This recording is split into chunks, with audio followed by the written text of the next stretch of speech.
اعوذ باللہ من الشیطان الرجیم بسم اللہ الرحمن الرحیم رب اشرح لی صدری ویسر لی امری واحلل عقدۃ من لسانی یفقہوا قولی رب زدنی علما اللہم فقہنا فی الدین آمین یا رب العالمین۔ آج انشاءاللہ یوں تو ہم 7ویں پارے کا آغاز کرنے والے ہیں، لیکن چونکہ سورہ مائدہ بیچ میں سے ٹوٹی کہ ہم نے 6واں پارہ مکمل کیا اور اب 7واں پارہ، تو ایک دفعہ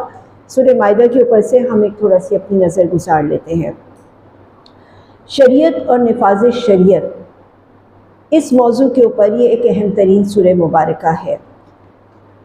حدیث میں آتا ہے کہ اپنے مردوں کو سورہ مائدہ سکھاؤ اور اپنی عورتوں کو سورہ نور سکھاؤ۔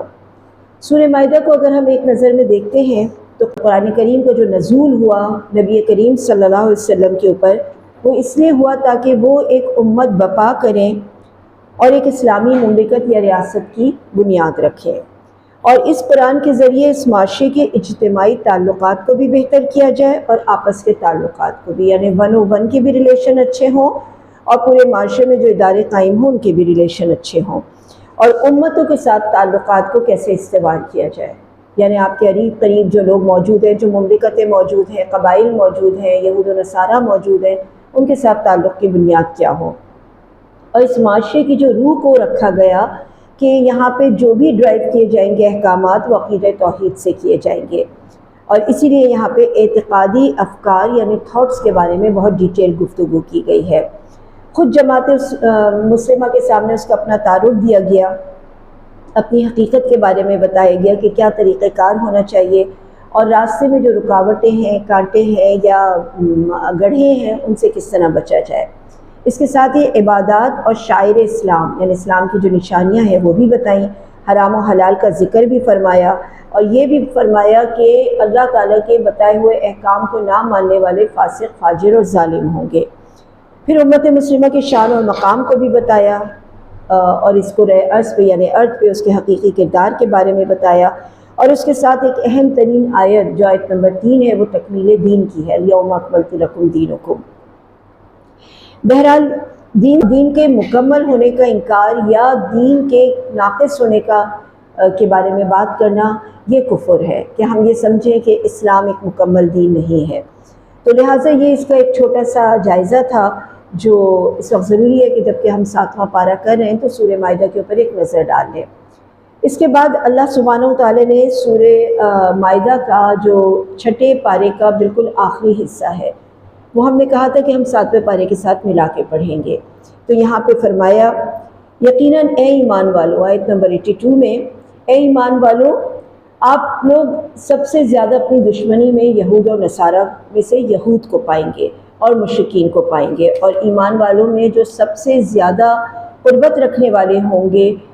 زیادہ راستی والے ہوں گے، وہ ہوں گے جو اپنے آپ کو نصارہ کہتے ہیں، اس لیے کہ ان کے علماء میں ایک عبادت گزار گوشہ نشین لوگ موجود ہیں، اور اس لیے کہ اس وجہ سے کہ وہ تکبر نہیں کرتے کہ ہمارے اوپر ہی ساری جو ہے رسول آئے، انبیاء آئے، اور ہمارے اوپر ہی ساری کتابیں آئیں، تو لہٰذا وہ اس بات کا تکبر نہیں کرتے، تو وہ فوری طور پہ قرآن پہ، اللہ کے رسول پہ، قیامت پہ ایمان لانے والے ہیں۔ اس کے بعد یہ 7واں پارہ شروع ہوتا ہے، اور جب وہ رسول کی طرف نازل کردہ کلام کو سنتے ہیں تو ان کی آنکھوں سے آنسو بہنے لگتے ہیں، اس لیے کہ وہ اس حق کو پہچان چکے ہیں، اور وہ کہتے ہیں ہمارے رب ہم ایمان لائے تو ہمارا نام بھی تصدیق کرنے والوں میں یعنی سچ کرنے والوں میں شامل فرما دیجیے۔ آگے فرمایا آیت نمبر 84 میں کہ ہمارے پاس کون سا عذر ہے، یعنی وہ یہ کہتے ہیں کہ ہمارے پاس ایسا کوئی بھی ایکسکیوز نہیں ہے کہ ہم یہ بات کہہ سکیں کہ ہم اللہ پہ ایمان نہیں لے کر آ رہے، کیونکہ ہماری اپنی کتابیں اس چیز کی تصدیق کرتے ہیں کہ اللہ تعالیٰ پہ ایمان لانے کا مطلب ہے کہ اللہ کے رسولوں پہ اور خاص کر محمد صلی اللہ علیہ وسلم کے اوپر ایمان لے کر آئیں۔ تو حبشے میں جہاں مسلمانوں کی مکی زندگی میں 2 مرتبہ ہجرت کر کے گئے، ہمیں یہ بات معلوم ہے جب مکے کی سرزمین تنگ ہو گئی تو نبی کریم صلی اللہ علیہ وسلم کے چند ساتھی حبشہ کی طرف ہجرت کر کے گئے، اور ایسا 2 بار ہوا۔ وہاں پہ نجاشی کی حکومت تھی، یہ عیسائی مملکت تھی، اور یہ آیات حبشے میں رہنے والے عیسائیوں کے بارے میں نازل ہوئی ہیں کہ نبی کریم صلی اللہ علیہ وسلم نے فرمایا جن کو اپنا مکتوب بنا کے بھیجا تھا، عمرو بن امیہ کو نجاشی کے پاس بھیجا تھا، تو نجاشی نے ان سے کہا کہ قرآن میں سے، اپنی کتاب میں سے کچھ حصہ پڑھ کے سناؤ۔ تو حضرت جعفر نے کو جب قرآن کا پڑھنے کا حکم دیا، یعنی حبشہ کے بادشاہ نے حضرت جعفر کو قرآن پڑھنے کا یعنی اس کی چند آیات کو پڑھنے کا حکم دیا، تو حضرت جعفر رضی اللہ تعالیٰ عنہ نے سورہ مریم کی چند آیات کی تلاوت کی، جس میں حضرت عیسیٰ کی اعجازی ولادت کا یعنی ایک معجزاتی ولادت کا ذکر ہے۔ تو یہ سننے کے بعد نجاشی بڑا متاثر ہوا، اس کی آنکھوں سے آنسو بہنے لگے اور وہ ایمان لے کر آ گئے۔ تو نبی کریم صلی اللہ علیہ وسلم نے اس کے مرنے کے بعد یعنی جب انہیں اطلاع ملی کہ حبشہ کا بادشاہ کا انتقال ہو گیا ہے، تو آپ صلی اللہ علیہ وسلم نے فرمایا کہ حبشہ میں تمہارے بھائی کا انتقال ہو گیا ہے، تو ہم ان کی غائبانہ نماز جنازہ پڑھیں گے۔ تو پہلی بار ایک غائبانہ نماز جنازہ ان کی ہوئی۔ اللہ تعالیٰ نے فرمایا ان کے لیے اللہ تعالیٰ کے اس قول کی وجہ سے ایسے باغ دے گا جس کے نیچے سے نہریں بہتی ہوں گی۔ ہم یہ دیکھتے ہیں کہ مخالفت کے دور میں جب ہر طرف مخالفت ہو، کسی ایک کا ایمان لانا یا کسی ایک کا سچ کہنا بہت ہی قیمتی ہوتا ہے۔ تو اللہ سبحانہ وتعالیٰ نے بھی یہاں پر فرمایا کہ نیک لوگوں کا یہی بدلہ ہے کہ ان کے اس مشکل قدم کے سبب، ظاہر ہے کہ یہ مشکل قدم ہے کہ تمام لوگ ایک طرف ہیں لیکن وہ شخص حق کے اوپر قائم ہے، تو فرمایا کہ ان کے لیے یہی بدلہ ہے، وہ جنات جس میں وہ ہمیشہ رہیں گے، اور اس کے بدلے وہ لوگ جو انکار کریں گے، آیت کو جھٹلائیں گے، وہ دوزخ والے لوگ ہیں۔ آگے فرمایا ایمان والو، جو پاکیزہ چیزیں ہم نے تمہارے لیے حلال کی ہیں ان کو اپنے اوپر حرام نہ کرو۔ رسول اللہ صلی اللہ علیہ وسلم نے جو چیزیں تعام فرمایا کرتے تھے، گوشت وغیرہ، تو حدیث میں آتا ہے کہ ایک شخص نبی کریم صلی اللہ علیہ وسلم کی خدمت میں حاضر ہوا اور اس نے کہا کہ جب میں گوشت کھاتا ہوں تو میرے اوپر نفسانی غلبہ زیادہ ہوتا ہے، اور اسی طرح وہ واقعہ بھی مذکور ہے کہ 3 لوگ آئے تھے اور انہوں نے کہا تھا، ان میں سے ایک نے کہا تھا کہ اب میں ساری زندگی رات کو نہیں سوؤں گا، عبادت کروں گا۔ ایک نے کہا تھا میں ساری زندگی افطار نہیں کروں گا، یعنی روزہ رکھوں گا، ٹائم ہوا افطار کروں گا اور دوبارہ روزہ رکھوں گا۔ اور ایک شخص نے کہا تھا کہ میں نکاح نہیں کروں گا، جس پہ آپ نبی کریم صلی اللہ علیہ وسلم نے فرمایا تھا کہ میں تم سب سے زیادہ اللہ سے ڈرنے والا ہوں۔ اور اللہ کے ڈر کا مطلب یہ ہے کہ اللہ کے بتائے ہوئے جو بھی احکامات ہیں اس کے اوپر عمل کیا جائے، نکاح نہ کرنا یا کھانے پینے سے حلال چیزوں سے اجتناب کرنا یا اپنے جسم کو تکلیف میں مبتلا کرنا، یہ کہیں کبھی ایمان اور کہیں کبھی اسلام نہیں ہے۔ تو فرمایا اگر کوئی شخص اپنے اوپر ایسے کسی چیز کو حرام کر لے تو وہ حرام نہیں ہوگا سوائے عورت کے۔ اگر کوئی بھی شخص یہ کہے کہ میری بیوی اب آج سے میرے پر حرام ہے تو اسے اپنی اس قسم کا کفارہ دینا ہوگا۔ آگے قسم کے بارے میں فرمایا اللہ تعالیٰ نے جو چیزیں تم کو دی ہیں اس میں سے حلال اور مرغوب چیزوں میں سے کھاؤ، اللہ تعالیٰ سے ڈرو جس کے اوپر تم ایمان رکھتے ہو۔ آگے آیت نمبر 89 میں اللہ سبحانہ وتعالیٰ نے فرمایا کہ اللہ تمہیں تمہاری قسموں میں لغو کے اوپر نہیں پکڑتا۔ اب قسموں کی 3 قسمیں ہوتی ہیں، ایک کو ہم کہیں گے لغو یعنی بیکار، ایک کو ہم کہیں گے غموس یعنی ڈبو دینے والی، اور دوسرا جو ہے وہ معقدہ لغو کہتے ہیں۔ یعنی ایک تو وہ قسم ہے جو ایک انسان کو عادت ہوتی ہے نا، ایک بات کرتا ہے اور بار بار بیچ میں کہتا ہے قسم سے، سچ میں، قسم سے، تمہاری قسم۔ تو فرمایا یہ بغیر ارادے اور نیت کے جو یہ قسم کھاتا ہے اس پہ کوئی مواخذہ نہیں ہے، یہ لغو قسم کی قسم ہے۔ غموس وہ جھوٹی قسم ہے جو انسان دھوکہ اور فریب دینے کے لیے کھاتا ہے، یہ کبیرہ گناہوں میں سے ہے، لیکن اس پر توبہ ہے، کفارہ نہیں ہے۔ یعنی توبہ کیا ہے کہ آپ اللہ کی جناب توبہ کریں کہ آپ نے کیوں جھوٹی قسم کھائی۔ لیکن اس کے بعد جو تیسری قسم ہے جس کو مقدہ کہتے ہیں، یہ وہ قسم ہے جو اپنی بات میں تاکید پیدا کرنے کے لیے ارادتاً اور نیتاً کھاتا ہے، اور اب وہ اگر توڑے گا تو پھر اس کے اوپر اس کا کفارہ ہے، جیسے کہہ دیا کہ میری بیوی مجھ پر آج سے حرام میں قسم کھاتا ہوں۔ یہ اس طرح کی قسمیں کھانے سے کہ اب آئندہ میں یہ کام نہیں کروں گا اور پھر کر بیٹھا، یا کروں گا یا نہیں کروں گا اور کر بیٹھا، یا کروں گا اور نہیں کر بیٹھا، تو اس حساب کے اوپر کفارے ہیں۔ اب کفارہ کیا ہے تو فرمایا کہ 10 محتاجوں کو کھانا کھلایا جائے درمیانے درجے کا، جو ہم اپنے گھر والوں کو کھلاتے ہیں، یا ان کو کپڑے دے دیے جائیں، یا غلام اور لونڈی آزاد کر دیے جائیں، اور جس کے پاس ظاہر ہے 3 کام ایسے ہیں جس میں آپ کے پاس مال کا ہونا ضروری ہے، تو اگر مال نہیں ہے تو فرمایا 3 دن کے روزے رکھ لو اور اپنی قسموں کا خیال کرو۔ اس طرح اللہ تعالیٰ تمہارے واسطے اپنے احکام بیان کرتا ہے تاکہ تم شکر گزاری والی کیفیت میں رہو۔ آگے فرمایا ایمان والو، بات یہ ہے کہ شراب، جوا اور یہ پانسے وغیرہ یہ سب گندی باتیں ہیں، شیطانی کام ہیں، ان سے بالکل الگ رہو۔ یہ شراب کے بارے میں تیسرا حکم ہے۔ اس سے پہلے اور دوسرے حکم میں صاف طور پہ ممانت نہیں تھی، بلکہ اس کے بارے میں ایک کراہیت دلائی گئی تھی، لیکن یہاں پر اس کو شیطانی کام، پلیدی کام بتا دیا اور فرمایا کہ اسے اجتناب کرو۔ تو فرمایا شیطان چاہتا ہے کہ شراب اور جوئے کے ذریعے تمہارے آپس میں بغض اور عداوت ڈالے۔ یہ دونوں چیزیں معاشرے کے تعلقات کو خراب کرنے کے لیے ہیں، اور اس لیے بھی کہ تم نماز سے رک جاؤ۔ تو اللہ تعالیٰ فرماتا ہے باز آ جاؤ، اب شراب نہ پینا، اور تم اللہ تعالیٰ کی اطاعت کرتے رہو، رسول کی اطاعت کرو، اور احتیاط رکھو، اگر اعراض کرو گے تو جان رکھو کہ ہمارے رسول کے ذمے صرف اور صرف صاف صاف پہنچا دینا ہے۔ آگے فرمایا آیت نمبر 93 میں، ایسے لوگ جو ایمان رکھتے ہیں، نیک کام کرتے ہیں، تو ان کے اوپر یہ گناہ نہیں ہے کہ اس چیز میں کوئی گناہ نہیں جس میں وہ کھاتے پیتے ہوں، جبکہ وہ لوگ تقوی اختیار کرتے ہیں۔ عموماً ہمارے یہاں دو ایکسٹریم پائی جاتی ہیں، ایک رہبانیت کی طرف جس کے اندر کہا جاتا ہے کہ بالکل ہی کھانا پینا چھوڑ دینا، دنیا کے کام چھوڑ دینا، اور دوسری طرف دنیا کے کاموں میں بہت زیادہ انوالو ہو جانا۔ اللہ سبحانہ و تعالیٰ فرماتے ہیں اگر پرہیزگاری اور تقوی تمہارے اندر ہے، شکر گزاری ہے، تو دنیا کمانے میں اور دنیا برتنے میں کوئی حرج نہیں ہے۔ آگے فرمایا اے ایمان والو، اللہ تعالیٰ قدر شکار سے تمہارا امتحان کرے گا۔ اب یہاں پر جو بات بتائی جا رہی ہے وہ اس چیز کے بارے میں کہ جہاں تک ہمارا ہاتھ پہنچ سکتا ہے وہاں کے شکار کے بارے میں بات ہو رہی ہے، جہاں تک نیزے پہنچ سکتے ہیں، تاکہ اللہ تعالیٰ معلوم کر لے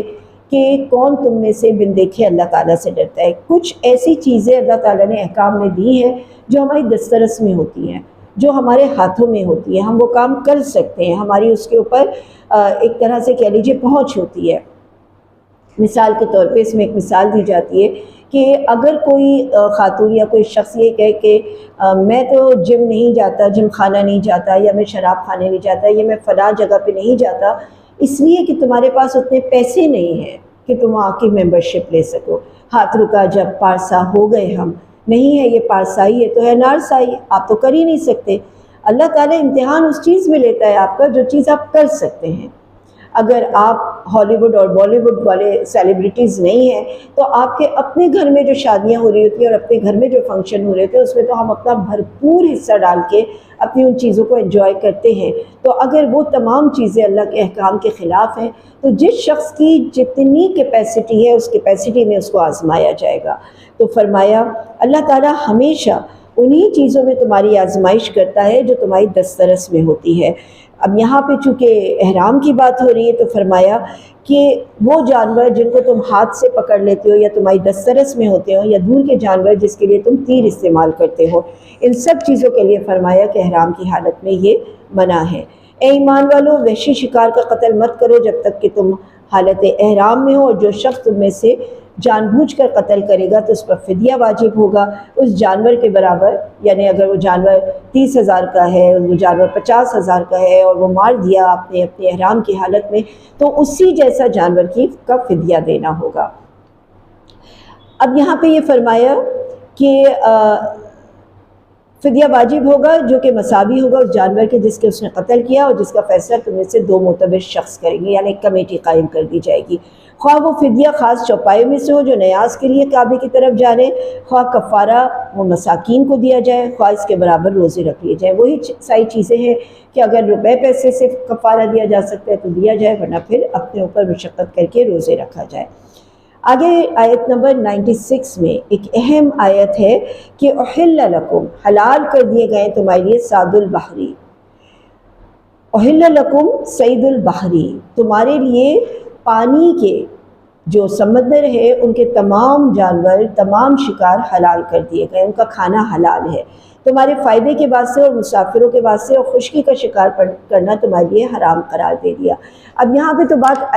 حالت احرام کی ہو رہی ہے کہ حالت احرام میں ہم خشکی کے جانور کو نہیں پکڑ سکتے، نہیں شکار کر سکتے، لیکن سمندر کے جو جانور ہوتے، خاص کر وہ آپ کو معلوم ہے مچھلی کو ہم ذبح نہیں کرتے، مچھلی مردار بھی ہو تو کھائی جاتی ہے۔ جب وہ پانی کے ریڑے سے آ کے باہر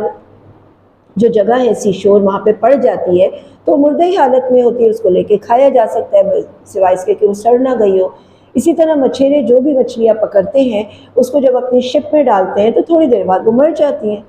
جب پانی نہیں ملتا وہ مر جاتی ہیں، اور ہم اسی طرح اس مچھلی کو کھاتے ہیں۔ لیکن اس کے ساتھ ساتھ یہاں پہ یہ حکم بھی دیا جا رہا ہے کہ پانی کے یعنی سمندر کے اندر کے تمام جانور تمہارے لیے حلال ہیں۔ اب یہاں پہ ایک مسئلہ یہ پیدا ہوتا ہے کہ ہمارے ہاں کچھ فرقے یہ کہتے ہیں کہ پانی کے اندر بھی وہ جانور جو ہاتھ سے پکڑ کے کھاتے ہیں، جیسے کیکڑا ہے، وہ پنجے سے پکڑتا ہے اور پھر کھاتا ہے، مچھلی ڈائریکٹ منہ سے کھاتی ہے، اور اسی طرح جھینگے کے بارے میں ہے کہ وہ بھی ہاتھوں سے پکڑ کے اور کھاتا ہے۔ تو اب یہ دو رائے ہیں، اب میں یہاں مفتی نہیں ہوں کہ میں آپ کو اس میں سے یہ کہوں کہ کیا صحیح ہے کیا غلط، لیکن میں دونوں رائے آپ کے سامنے پیش کر رہی ہوں۔ جب اللہ سبحانہ وتعالیٰ نے یہ حکم دے دیا کہ سمندر کے تمام جانور حلال ہیں، تو اللہ کو معلوم ہے اندر کیا کیا جانور ہیں، چاہے وہ اس کے اندر وہ سیپی کے اندر والے جانور ہو، چاہے اس کے اندر کیکڑا ہو، چاہے اس کے اندر مچھلی ہو، چاہے اس کے اندر کچھ بھی ہو، وہ سب حلال ہے۔ لیکن کچھ لوگ یہ کہتے ہیں کہ جو خشکی والی اپلیکیشن ہے وہ یہاں بھی لگے گی، سمندر کے اندر بھی وہی مچھلیاں اور وہی جانور حلال ہے جو ڈائریکٹ منہ سے کھاتے ہیں، جو ہاتھ سے پکڑتے ہیں ان کے اوپر وہی والا حکم لاگو ہوگا جو خشکی پہ ہے۔ لیکن اللہ تعالیٰ نے خشکی کے تمام جانوروں کی لسٹ ہمیں شروع میں دے دی کہ یہ حلال ہے اور یہ حرام ہے کہ جو دانتوں سے پکڑ کے کھاتے ہیں، جو ذو اناب ہوتے ہیں، لیکن یہاں اللہ تعالیٰ نے ہمیں کوئی لسٹ نہیں دی۔ تو اس لیے بعض لوگ اسی لیے حرام تو نہیں کہتے، مکروہ کہہ دیتے ہیں پھر اس کو، جیسے جھینگا ہے، کیکڑا ہے، کہ ان سب کو کھانا مکروہ ہے، لیکن ایک اسکول آف تھاٹ یہ کہتا ہے کہ نہیں، جب حلال ہے تو سب حلال ہے۔ یہ آگے فرمایا اللہ نے کعبے کو جو کہ ادب کا مکان ہے، لوگوں کے لیے لوگوں کے قائم رہنے کا سبب فرمایا، یعنی قیام للناس کا لفظ آیا ہے، عزت والے مہینے کو بھی اور حرم میں قربانی والے جانور کو بھی، اور ان کے بھی جن کے گلے میں پٹے ہوں، یہ سب بات ہم پڑھ چکے ہیں۔ اللہ تعالیٰ سب ان تمام معاملات کو خوب جانتا ہے۔ تم یقین جانو اللہ تعالیٰ سزا دینے میں بھی سخت ہے، اور اللہ تعالیٰ مغفرت اور رحمت کرنے والا بھی ہے۔ رسول کے ذمے سے پہنچا دینا ہے، اللہ تعالیٰ وہ سب کچھ جانتا ہے جو ہم ظاہر کر دیں یا وہ جو سارا کچھ ہم چھپا کے لے جائیں۔ آگے فرمایا اے نبی آپ فرما دیجئے ناپاک اور پاک کبھی برابر نہیں ہو سکتے۔ اس دنیا میں بھی ہم جانتے ہیں اچھائی اور برائی برابر نہیں ہے، پاکیزگی اور ناپاکی برابر نہیں ہے۔ اللہ تعالیٰ نے کہا کہ عقل مند وہ لوگ ہیں جو پاکی کی طرف جاتے ہیں۔ خبث ناپاک سے مراد حرام بھی ہو سکتا ہے، کفر بھی ہو سکتا ہے، گناہ گاری بھی۔ ہر وہ چیز جو اللہ کو ناپسند ہے وہ خبث ہے، وہ ناپاکی ہے، وہ گندگی ہے۔ تو فرمایا یا تو اس سے مراد حلال مومن فرما بردار اور عمدہ لوگ ہیں، پاک چیزوں سے مراد، اور خبیث چیزوں سے مراد یہ ہے۔ بہرحال یہ ساری ہی مراد ہو سکتے ہیں۔ اللہ تعالیٰ نے فرمایا خبث کی وجہ سے، ناپاکی کی وجہ سے چیزوں کے اندر سے برکتیں اور منفعت، نفع وہ ختم ہو جاتا ہے۔ بظاہر ہمیں دیکھنے میں لگتا ہے کہ یہ اچھی مزیدار یا مرغوب غذا ہے، لیکن اگر اس کے اندر نجس ناپاک کچھ بھی ہے، حرام کمائی ہے، حرام آمیزش ہے، کچھ بھی ہے، اس میں ہماری منفعت یعنی جو ہمارے جسم کو نفع ملنا ہے وہ بھی ختم ہو جاتا ہے، اور ساتھ ہی برکت بھی ختم ہو جاتی ہے۔ اے ایمان والو ایسی باتیں مت پوچھو کہ اگر تم پر ظاہر کر دی جائیں تو تمہیں ناگوار ہو۔ اب وہ یہ آیتیں اس زمانے کے لیے ہیں جب نزول قرآن ہو رہا تھا، اب تو نزول قرآن ہو گیا تو اب تو سوال کی ممانعت نہیں ہے، لیکن پھر بھی اسلام میں بے جا سوال اس کی ممانعت اب بھی ہے۔ بعض لوگ بات کو بہت زیادہ کریتے ہیں۔ واقعہ یہ ہوا تھا کہ نبی کریم صلی اللہ علیہ وسلم نے جب فرمایا کہ تم پر حج فرض کر دیا گیا ہے، تو ایک شخص نے کھڑے ہو کے سوال کیا کیا ہر سال آپ خاموش رہے؟ اس نے پھر پوچھا کیا ہر سال فرض ہے؟ پھر آپ خاموش رہے۔ اس نے پھر پوچھا، تو اللہ کے رسول صلی اللہ علیہ وسلم نے فرمایا اگر میں ہاں کہہ دیتا تو تم پر ہر سال ہر ایک کے اوپر حج فرض ہو جاتا۔ تو لہٰذا جب قرآن کا نزول ہو رہا تھا اس وقت کے لیے یہ حکم ہے کہ جو حکم آ رہا ہے، جو آیت آ رہی ہے، اس میں مین میخ نہ کرو، اس کے اندر باریکیاں نہیں نکالو، جیسا ہے اور جس طرح ہے اس کی بنیاد پہ اٹھا لو۔ اور اسی طرح آج بھی یہ ممانعت ہے کہ ہمیں بہت زیادہ اس کی باریکیاں نہیں تلاش کرنی، بلکہ ہمیں کرنا یہ ہے، عمل کے لیے تو ہم سوال کر سکتے ہیں کہ اس کو کیسے کیا جائے، یہ ممکن نہیں ہو رہا مجھ سے، اس کے اندر کیا اہم بات ہے جس کو میں پکڑوں، کیا ایسی بات ہے جس کی وجہ سے مجھے یہ گناہ کی لذت ختم ہو جائے، لیکن بے جا سوال کرنا یہ آج بھی منع ہے۔ آگے فرمایا کہ ایسی باتیں تم سے پہلے اور لوگوں نے بھی پوچھی تھیں، پھر ان باتوں کے وہ منکر ہو گئے، یعنی جب اللہ نے ان کے اوپر حکم نافذ کر دیا تو انہوں نے نہیں مانا، تو گویا یہ ہوا کہ انہوں نے سوال پوچھا بھی اور پھر جب جواب ملا تو اس کے اوپر عمل بھی نہیں کیا۔ آگے فرمایا اللہ تعالیٰ نے نہ بحیرہ کو، نہ صائبہ کو، نہ وسیلہ کو، نہ حام کو، ان میں سے کسی کو بھی یہ نہیں کہا کہ ان کو اپنے خداؤں کے آگے ذبح کرو، یہ بتوں کے سجدے اور یہ تمام چیزیں منع فرمائی، مگر جو لوگ کافر ہیں اللہ تعالیٰ پہ جھوٹ لگاتے ہیں، اور اکثر کافر عقل سے کام نہیں لیتے بلکہ اپنے باپ دادا کی شریعت کے اوپر چلتے ہیں، اور جب ان سے کہا جاتا ہے جو احکام اللہ نے نازل فرمائے ان کی طرف اور جو رسول کہہ رہا ہے اس کی طرف رجوع کرو، تو وہ یہی بات کہتے ہیں کہ ہم کو کافی ہے جس پر ہم نے اپنے باپ داداؤں کو پایا۔ ہمارے لیے بھی حجتی بحث رسومات اسی چیزوں کے لیے اہم ہوتی ہے کہ ہم نے اپنے بڑوں کو ایسا کرتے دیکھا۔ آپ کسی سے بھی پوچھئے کہ تم یہ رسم کیوں ادا کرتی ہو، مثال کے طور پہ کنڈے کیوں کرتی ہو، تو آپ کو اس کا کوئی جواب کسی کے پاس نہیں ہوگا سوائے اس کے کہ ہم نے بڑوں کو ایسا کرتے دیکھا۔ اور کنڈے اور نظر نیاز کو چھوڑے آپ، ہم جو اب آج اپنے بچوں کے سامنے ایک مثال پیش کرتے ہیں روزہ رکھنے کی، افطار کرنے کی، سحری کرنے کی، تو ہمارے بچے بھی اسی ٹرینڈ پہ چل رہے ہوتے ہیں۔ تو ہمیں یہ چاہیے کہ ہم اپنے بچوں کو بتائیں یہ باتیں کہ ہم یہ کام کیوں کرتے ہیں، بقرعید کیوں آتی ہے،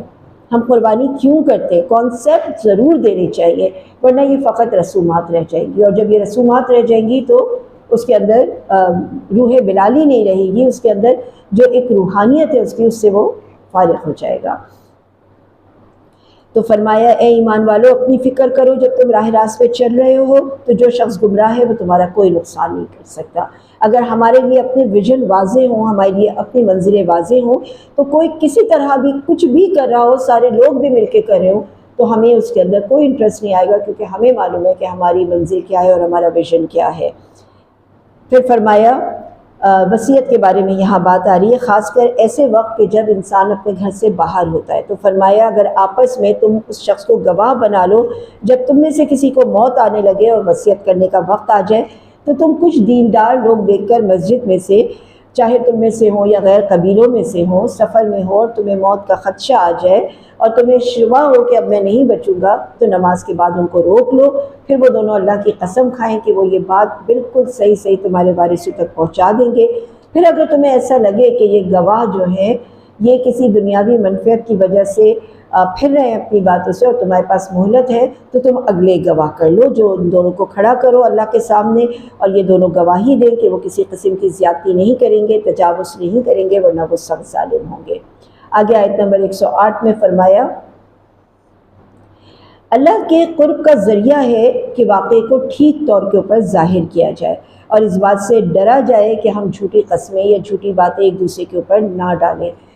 عموماً چاہے وہ ہمارے گھریلو معاملات ہوں، ہمارے ملکی معاملات ہوں، ہمارے خاندانی معاملات ہوں، کوئی بھی معاملات ہوں، ہم یہ دیکھتے ہیں کہ ہم واقعات کو توڑ مروڑ کے پیش کرنے کے عادی ہو گئے ہیں۔ ہم چاہتے ہیں کہ واقعے کو اس طرح سے پینٹ کرے کہ وہ ہمارے حق میں جا رہا ہو۔ تو اللہ سبحانہ وتعالیٰ نے فرمایا اس بات سے ڈرو کہ جو تم اس معاملات کو الٹاتے پلٹاتے ہو اور اس میں قسمیں کھاتے ہو، تو یہ قسمیں تمہیں الٹی پڑ جائیں گی۔ جس روز اللہ تعالیٰ تمام پیغمبروں کو جمع کرے گا اور فرمائے گا کہ تم کو کیا جواب ملا تھا، وہ عرض کریں گے ہمیں نہیں پتہ، غیب کے جاننے والے آپ ہیں۔ اس سے ہمیں یہ بھی بات پتہ چل رہی ہے کہ پیغمبر نبی کوئی بھی غیب کی باتیں نہیں جانتے۔ جبکہ اللہ تعالیٰ فرمائے گا اے عیسیٰ ابن مریم، اب یہاں سے حضرت عیسیٰ کی بات شروع ہوتی ہے، وہ انعامات جو اللہ تعالیٰ نے ان کو دیے، ان کی والدہ پہ دیے، اور پھر اس کے ساتھ روح القدس سے یعنی حضرت جبرائیل سے تائید کی۔ یہ لوگوں کے سامنے کلام کرتے تھے جبکہ وہ ابھی گود میں تھے، یعنی ابھی پنگورے میں تھے، اپنے ایک چھوٹے سے جو ایک چھوٹا گود کا بچہ ہوتا ہے، اور آگے فرمایا بڑی عمر میں بھی کلام کرتے تھے۔ اب یہ دونوں باتیں ایک ساتھ اس لیے کی کہ لوگوں نے یہ اعتراض بھی اٹھائے کہ ہر بچہ بولتا ہے، ہوں ہاں تو کرتا ہے، بولتا ہے، تو فرمایا کہ ویسا ہی بولتے ہیں جیسے کہ بڑی عمر میں بولتے تھے۔ گویا ایک شخص جو بڑی عمر میں صاف اور واضح الفاظ میں اپنا مدعا بیان کرتا ہے، بالکل اسی طرح حضرت عیسیٰ اپنے کوٹ میں، اپنے گود کے اندر، اپنی ماں کی گود میں اسی طرح صاف ستھرا بول کے اپنا مدعا بیان کرتے تھے۔ فرمایا جبکہ میں نے تم کو کتاب اور حکمت کی باتیں اور تورات اور انجیل کی تعلیم دی، اور جبکہ تم میرے حکم سے گاڑے سے ایک شکل بناتے تھے۔ اب یہ حضرت عیسیٰ علیہ السلام کا معجزہ تھا نا کہ وہ مردوں کو زندہ کر دیا کرتے تھے۔ تمام نبیوں کو اللہ تعالیٰ نے جس ایرا میں، جس زمانے میں بھیجا، اس زمانے میں جو سائنس یا ٹیکنالوجی تھی اس کے وہ ماسٹر ہوا کرتے تھے۔ جیسے حضرت عیسیٰ کے زمانے میں طب، میڈیکل سائنس بہت ترقی میں تھی، تو لہٰذا اللہ تعالیٰ نے حضرت عیسیٰ کو ایسا معجزہ کہتے ایک ایسا وصف، ایک ایسا آپ کی اسکل جس سے دوسرے کو عاجز کر دے، معجزہ عاجز کر دینے والی چیز، تو وہ چونکہ ایک زمانہ تھا جس میں میڈیکل سائنس بہت ترقی پر تھی، تو اللہ سبحانہ و تعالیٰ نے انہیں ایک ایسا معجزہ عاجز کر دینے والی چیز دی کہ جو اس زمانے کے لوگوں کو حیران کر گئی۔ انہیں تو ساری ہی بیماریوں کے علاج آتے تھے، لیکن مردے کو زندہ کر دینا یہ ظاہر سی بات ہے ان کے لیے بڑا ایک عجیب و غریب بات تھی۔ اور مٹی سے ایک پرندے کی شکل بنانا اور اس کے اندر پھونک مارنا، اور وہ اللہ کے اذن سے پرندہ بن کے اڑ جاتا تھا۔ پھر اسی طرح بائی برتھ جو اندھے ہوتے تھے ان کو ٹھیک کر دینا، کوڑھی کو ٹھیک کر دینا، مردوں کو نکال کے کھڑا کر دینا۔ اللہ سبحانہ و تعالیٰ نے فرمایا کہ انہوں نے بنی اسرائیل نے کہا کہ یہ بجز جادو کے اور کچھ نہیں ہے، لیکن ایسا ہی تھا۔ اب آپ بنی اسرائیل میں حضرت موسیٰ کا واقعہ دیکھیے، جادو عروج پہ تھا، سحر بالکل عروج کے اوپر تھا، تو وہاں پر اللہ سبحانہ و تعالیٰ نے حضرت موسیٰ کو عصا دی۔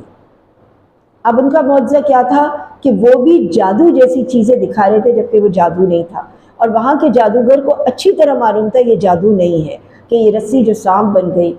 اور یہ جو پہاڑ اس کے سمندر کے دو ٹکڑے ہو گئے ایک عصا کو مارنے سے، تو بظاہر دیکھنے میں یہ میجک لگ رہا ہے، لیکن میجیشین جانتے تھے کہ یہ میجک نہیں ہے۔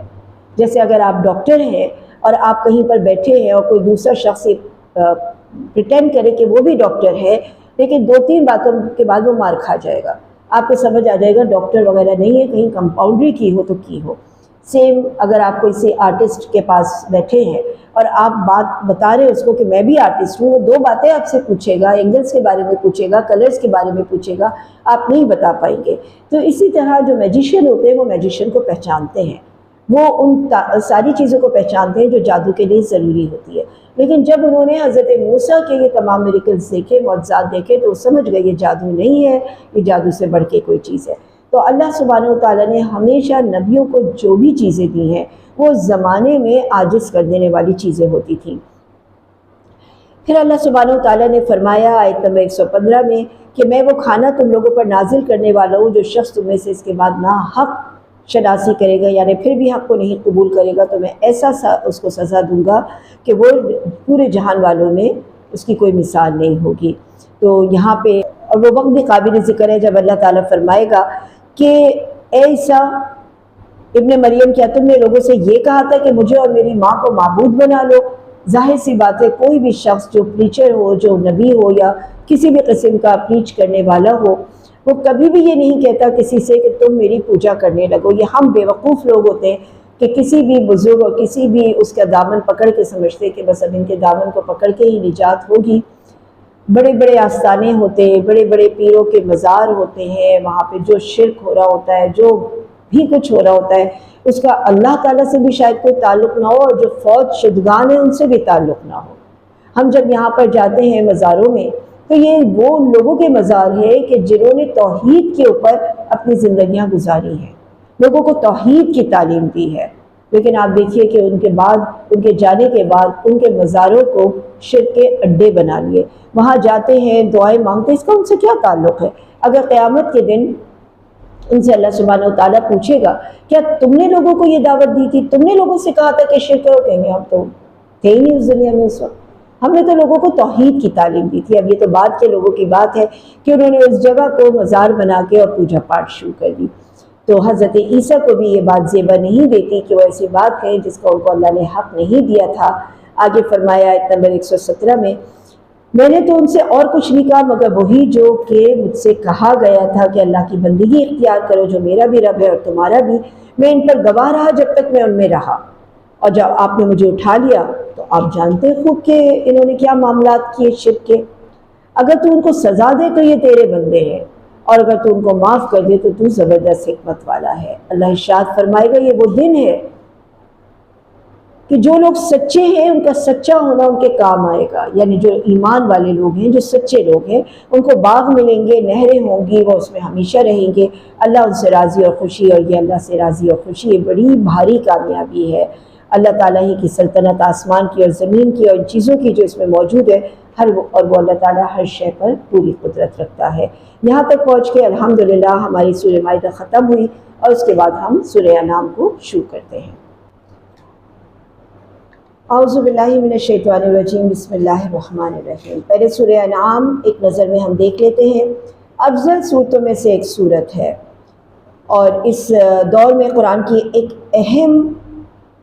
یعنی یہ جو دور گزر رہا تھا جب یہ صورت نازل ہوئی ہے، ایک اہم اور بنیادی مسائل کو حل کیا جا رہا ہے، اور وہ بنیادی مسائل کیا ہیں؟ حقیقت الوہیت۔ اب آپ اس لفظ الوہیت سے واقف ہیں، اللہ کو ایک ماننا، اللہ کی ماننا، حقیقت عبودیت کہ اصل میں عبادت کیا ہے، اور الوہیت اور عبادت ان کا آپس میں کیا تعلق ہے، الہ کا اور عبادت کا آپس میں کیا تعلق ہے۔ اور ظاہر ہے یہ کوئی وقتی مسئلہ نہیں تھا کہ بس اس زمانے کے لوگوں کے لیے تھا، یہ ہمگیر مسئلہ ہے، قیامت تک یہ مسائل ہمارے سامنے ہوں گے کہ ہمیں الوہیت یعنی اللہ کے الہ ہونے کی دلیلیں دیکھنی ہیں اور ساتھ میں عبادت کے طریقے دیکھنے ہیں۔ اب یہ جو 13 سالہ دور چلا تھا، تحریک اسلامی کے کارکنوں کے دل اور دماغ میں اسلامی نظام کے بنیادی تصورات کو اچھی طرح بٹھایا جا رہا ہے، تفصیل احکامات بعد میں جاری ہوئے، لیکن اس پورے عرصے میں جو یہ ممتاز گروہ تھا یعنی صحابہ کرام کا، ان کی تربیت ہو رہی ہے تاکہ وہ آگے اقامت دین کا کام سنبھال سکیں۔ ہم یہ بھی دیکھتے ہیں نبی کریم صلی اللہ علیہ وسلم کی زندگی میں کہ آپ صلی اللہ علیہ وسلم نے ایک گروہ کی تربیت کی۔ آپ نے اس وقت یہ نہیں چاہا کہ جوک در جوک لوگ آ جائیں۔ آپ جب بھی کسی کام کی بنیاد رکھتے ہیں تو پہلے آپ کے بالکل قریب ترین 2 3 4 5 لوگ کافی ہیں۔ آپ ان کی تربیت کریں، آپ ان کو سکھائیں، آپ ان کے ساتھ معاملات طے کریں، یا آپ کیونکہ آپ پیپر ورک کریں، آپ پلاننگ کریں، اور پھر اس کے بعد آپ لوگوں کو دعوت دیں کہ آئیے اور اس اجتماع میں شریک ہوئیے۔ اگر ہم پہلی ہی دفعہ میں یہ کوشش کریں گے کہ زیادہ سے زیادہ لوگ آ جائیں اور کوانٹٹی کے اوپر زور دیں گے تو آپ کی کوالٹی بھی متاثر ہوگی، اور ساتھ میں آگے آنے والے وقت میں آپ کی کوئی پلاننگ نہیں ہوگی تو یہ بہت زور سے ٹکراؤ پیدا ہوگا اور پتہ یہ چلے گا کہ کام صحیح نہیں ہوا۔ تو ہر چیز کی ایک تیاری ہوتی ہے۔ وہ کہتے ہیں نا کہ too many cook spoil the broth, کہ اگر آپ بہت سارے لوگوں کو ایک ساتھ لے کر آ جائیں گے تو کام خراب ہو جاتا ہے۔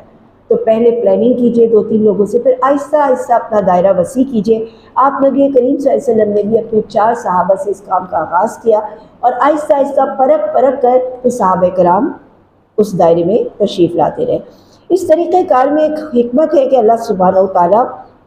نبی کریم صلی اللہ علیہ وسلم اور آپ صلی اللہ علیہ وسلم کے مخالفین کے درمیان سب سے پہلے نظریاتی جنگ کا فیصلہ چاہتا ہے۔ پہلے یہ جو 2 3 4 لوگ ہیں نا، انہیں یہ بات اچھی طرح پتہ ہو کہ ہمارا ویژن کیا ہے، مشن کیا ہے، ہماری منزل کیا ہے اور ہمارا طریقہ کار کیا ہے،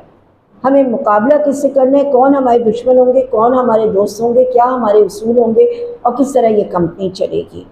چنانچہ لا الہ کا اعلان ہوتے ہی یہ جنگ چھڑ گئی۔ بظاہر جب آپ صلی اللہ علیہ وسلم ہجرت کر کے گئے تو پہلی جنگ ہوتی ہے غزوہ بدر، لیکن اس سے پہلے نظریاتی جنگ چھڑ چکی تھی۔ شعب ابی طالب کی گھاٹی کیوں تھی؟ اسی نظریاتی جنگ کی وجہ سے، اور اسی طرح سے آپ کے اوپر جو پتھراؤ کیا گیا وہ کس وجہ سے؟ اسی نظریاتی جنگ کی وجہ سے۔ اور حکم یہ تھا کفو ایدیکم کہ آپ نے ہاتھ نہیں اٹھانے، آپ نے صرف ان کے نظریاتی، ان کے کانسیپٹ جو ہیں نظریات کو، اس کو کل کرنا ہے۔ یعنی گویا ایک طرح سے زبانی جنگ تھی، نظریاتی جنگ تھی۔ آپ نے کھول کے واضح کرنا تھا ان کے تمام جو معبود ایران باطلہ تھے ان کی حقیقت کو واضح کرنا تھا۔ اچھا، عرب یہ بات اچھی طرح جانتے تھے کہ جیسے ہی لا الہ کا اعلان ہوا ہے تو ان کے ہاتھ سے عمارتیں بھی جائیں گی، کیونکہ یہ اتنی بڑی پکار ہے کہ پھر تمام چیزیں ان کے ہاتھ میں آئیں گی، سعادتیں بھی اور عمارتیں بھی۔ اب یہی تمام جگہوں کے اوپر گردہ نشین ہوں گے، یہی چلائیں گے معاشی نظام، یہی چلائیں گے معاشرتی نظام۔ تو ان کو اپنی گدیاں ہلتی ہوئی نظر آئی۔ تو روح اور بدن یعنی دنیا کے ہر معاملے میں صرف ایک الہ کی سنی جائے گی۔ آئے تھے نا وہ آپ نبی کریم صلی اللہ علیہ وسلم کے پاس یہ بات کہنے کے لیے کہ 1 سال آپ کے رب کی عبادت، 1 سال ہمارے رب کی، یا کچھ آپ کی بات مان لیتے ہیں کچھ ہماری۔ لیکن یہاں مسئلہ یہ تھا کہ الہ الوہیت کی بات ہو رہی تھی کہ ایک دم سے ساری جگہ اللہ کا حکم نافذ ہوگا۔ یہ نہیں ہو سکتا کہ کچھ معاملات تمہارے بتوں کی روشنی میں کیے جائیں، تمہارے کانسیپٹ پہ، اور کچھ میرے کانسیپٹ پہ ہوں۔ اس طرح سے کوئی نیا دین یا نیا طریقہ کار یا نئی کمپنی وجود میں نہیں آ سکتی۔ اچھا، ایک کوشچن یہاں پہ پیدا ہوتا ہے، اور وہ یہ کوشچن پیدا ہوتا ہے کہ اسلام کی ابتدا اتنی مشکل بات سے کیوں کی گئی؟ ہم بھی جب کوئی ریفارمنگ کا کام شروع کرتے ہیں تو ہم کہتے ہیں بس آسانی ہے، گھر میں ایک آپ کھانا پکا لیں اور غریب غربا میں تقسیم کریں، آسان کام ہے۔ آپ آج یہ کام کریں، انشاءاللہ تعالیٰ آپ دیکھیں گے 1 مہینے میں اور اگلے سال تک آپ کی پوری کی پوری کمپنی لانچ ہو جائے گی۔ دسترخوان کمپنی لانچ ہو جائے گی، آپ کے ساتھ بہت سارے لوگ آ جائیں گے، بہت سارے فنڈرز آ جائیں گے، بہت آسان کام ہے، اور اپنے معاشرے کو آپ اصلاح کی طرف لے کے جا رہے ہیں، بھوکوں کو کھانا کھلا رہے ہیں۔ یا پھر آپ یہ کہتے ہیں کہ چلو ایک اصلاحی کام شروع کرتے ہیں، اور وہ یہ کہ محلے سے گندگی صاف کرتے ہیں، کوئی مسئلہ نہیں ہے، آپ شروع کریں گے، 4 لوگ 40 لوگ ہو جائیں گے، ساتھ مل جائیں گے۔ تو نبی کریم صلی اللہ علیہ وسلم بھی تو کوئی اصلاحی کام کر سکتے تھے، آپ یہ کر سکتے تھے کہ بیواؤں کی، یتیموں کی مددگاری کرتے، کیوں اتنی بڑی بات سے کام شروع کیا؟ آہستہ آہستہ معاشرے کے اچھے لوگ آپ کا ساتھ دیتے، جب آپ ایک بڑی ٹیم بن جاتے، ایک بڑی فورس بن جاتے، پھر آپ کہتے لا الہ الا اللہ۔ لیکن سوچیے اس وقت کہتے تو اندر ہی پھوٹ پڑ جاتے کہ ہم تو اسی آپ کے ساتھ تو نہیں آئے تھے۔ تو آپ نبی کریم صلی اللہ علیہ وسلم یا اللہ سبحانہ و تعالیٰ یہ نہیں چاہتا کہ ہم ایک غلامی سے نکل کے دوسری غلامی میں چلے جائیں۔ پتہ یہ چلا پہلے غلامی ہم کر رہے تھے اپنے خاندان والوں کی، اب وہاں سے ہم نے نکل کے بائیکاٹ کر دیا، ہم نے کہا اب تو نہ مہندی نہ اپٹن کہیں نہیں جاؤں گی، اب تو سادگی سے نکاح کروں گی، آ جاؤ آپ بھی آ جاؤ، آپ بھی آ جاؤ، آپ بھی آ جاؤ۔ تو اب ہم ایک نئی غلامی میں چلے گئے، اب ہم ایک نئے پیکٹ میں چلے گئے۔ تو ایسے بہت سی دفعہ ہوتا ہے کہ جب ہم کوئی بھی کمپنی اٹھا رہے ہوتے ہیں تو ہمارے لیے یہ لازمی ہے کہ ہم اپنے اصول اور ضوابط پہلے طے کریں، اور اسی اصول اور ضوابط اور اسی نظریات کے اوپر لوگوں کو اٹریکٹ کریں، ورنہ بعد میں لوگ کہیں گے یہ تو ہمارا ویژن نہیں تھا، آپ نے تو ہم سے کہا تھا کہ دسترخوان لگائیں گے اور کھانا کھلائیں گے، کپڑے پہنچائیں گے، علاج کروائیں گے، ایجوکیشن دیں گے، اور اب آپ یہ بات کہہ رہے ہیں کہ اللہ کی زمین پہ اللہ کے نظام کو نافذ کریں گے۔ تو ایک ہی کا غلام رہنا، اور وہ اللہ تعالیٰ کا، اور وہ یہی ہے کہ اللہ کی الوہیت کو نافذ کرنا ہے، اور اس کے اندر ہی اندر یہ سب چیزیں آ جاتی ہیں۔ آبویسلی جب ایک اسلامی نظام قائم ہوگا تو یہ سب چیزیں ٹھیک ہو جائیں گی، اور اگر اسلامی نظام قائم نہیں ہوگا تو آپ کتنی جگہ مرہم پٹی کریں گے؟ آج ہم کراچی کو دیکھتے ہیں، پاکستان کو تو چھوڑ دیجئے، اس کے لیے ہمارے لیے ایک بہت اچھا محاورہ ہے کہ یہاں آوے کا آوا بگڑا ہوا ہے۔ آپ کسی جگہ پہ کام کیجئے، وہی جگہ پہ آپ کی ضرورت آپ کو محسوس ہوتی ہے۔ آپ کہتے ہیں میں گٹر کے ڈھکنے لگا دوں، آپ کہتے ہیں میں صفائی کر لوں، آپ کہتے ہیں میں کچرے اٹھوانے کا کام کر لوں، آپ کہتے ہیں پانی کی سپلائی کا کام کر لوں، غریبوں کا کر لوں، ایجوکیشن کا کر لوں، ہر چیز خراب ہے۔ تو وہ جو ایک پروین شاکر کا شعر ہے نا کہ کوئی کرے تو کہاں تک کرے مسیحائی، کہ ایک زخم بھر لے تو دوسرا دہائی دے۔ یہاں پہ آپ نے کلیر سے لگا کے پمپل کو صحیح کیا تو یہاں نکل آیا۔ تو آپ ایک ہی دفعہ صافی پیجئے نا، اندر سے فشار خون ختم کیجئے۔ ڈاکٹر کے یہاں جاتے ہیں وہ آپ کی بیماری کو سپریس کر دیتا ہے، حکیم کے پاس جاتے ہیں وہ جڑ سے نکال کے پھینک دیتا ہے۔ تو اللہ سبحانہ و تعالیٰ یہ چاہتا ہے کہ عربی قومیت کا بھی نعرہ لگایا جا سکتا تھا، ساری عرب قوم اکٹھی ہو جاتی، معاشی مساوات کا نعرہ لگاتے تو وہ لوگ اکٹھے ہو جاتے، اخلاقی راہ کا راستہ دکھاتے تو وہ بھی، مگر اللہ کا منصوبہ کچھ اور تھا۔ اللہ تعالیٰ ایک قوم کی غلامی سے نکال کے دوسری قوم کی غلامی نہیں کرانا چاہتا تھا۔ معیشت کا صحیح نظام، معاشرت کا صحیح نظام، تعلیم کا صحیح نظام، سیاست کا صحیح نظام پھوٹتا ہی صحیح نظریاتی نظام سے۔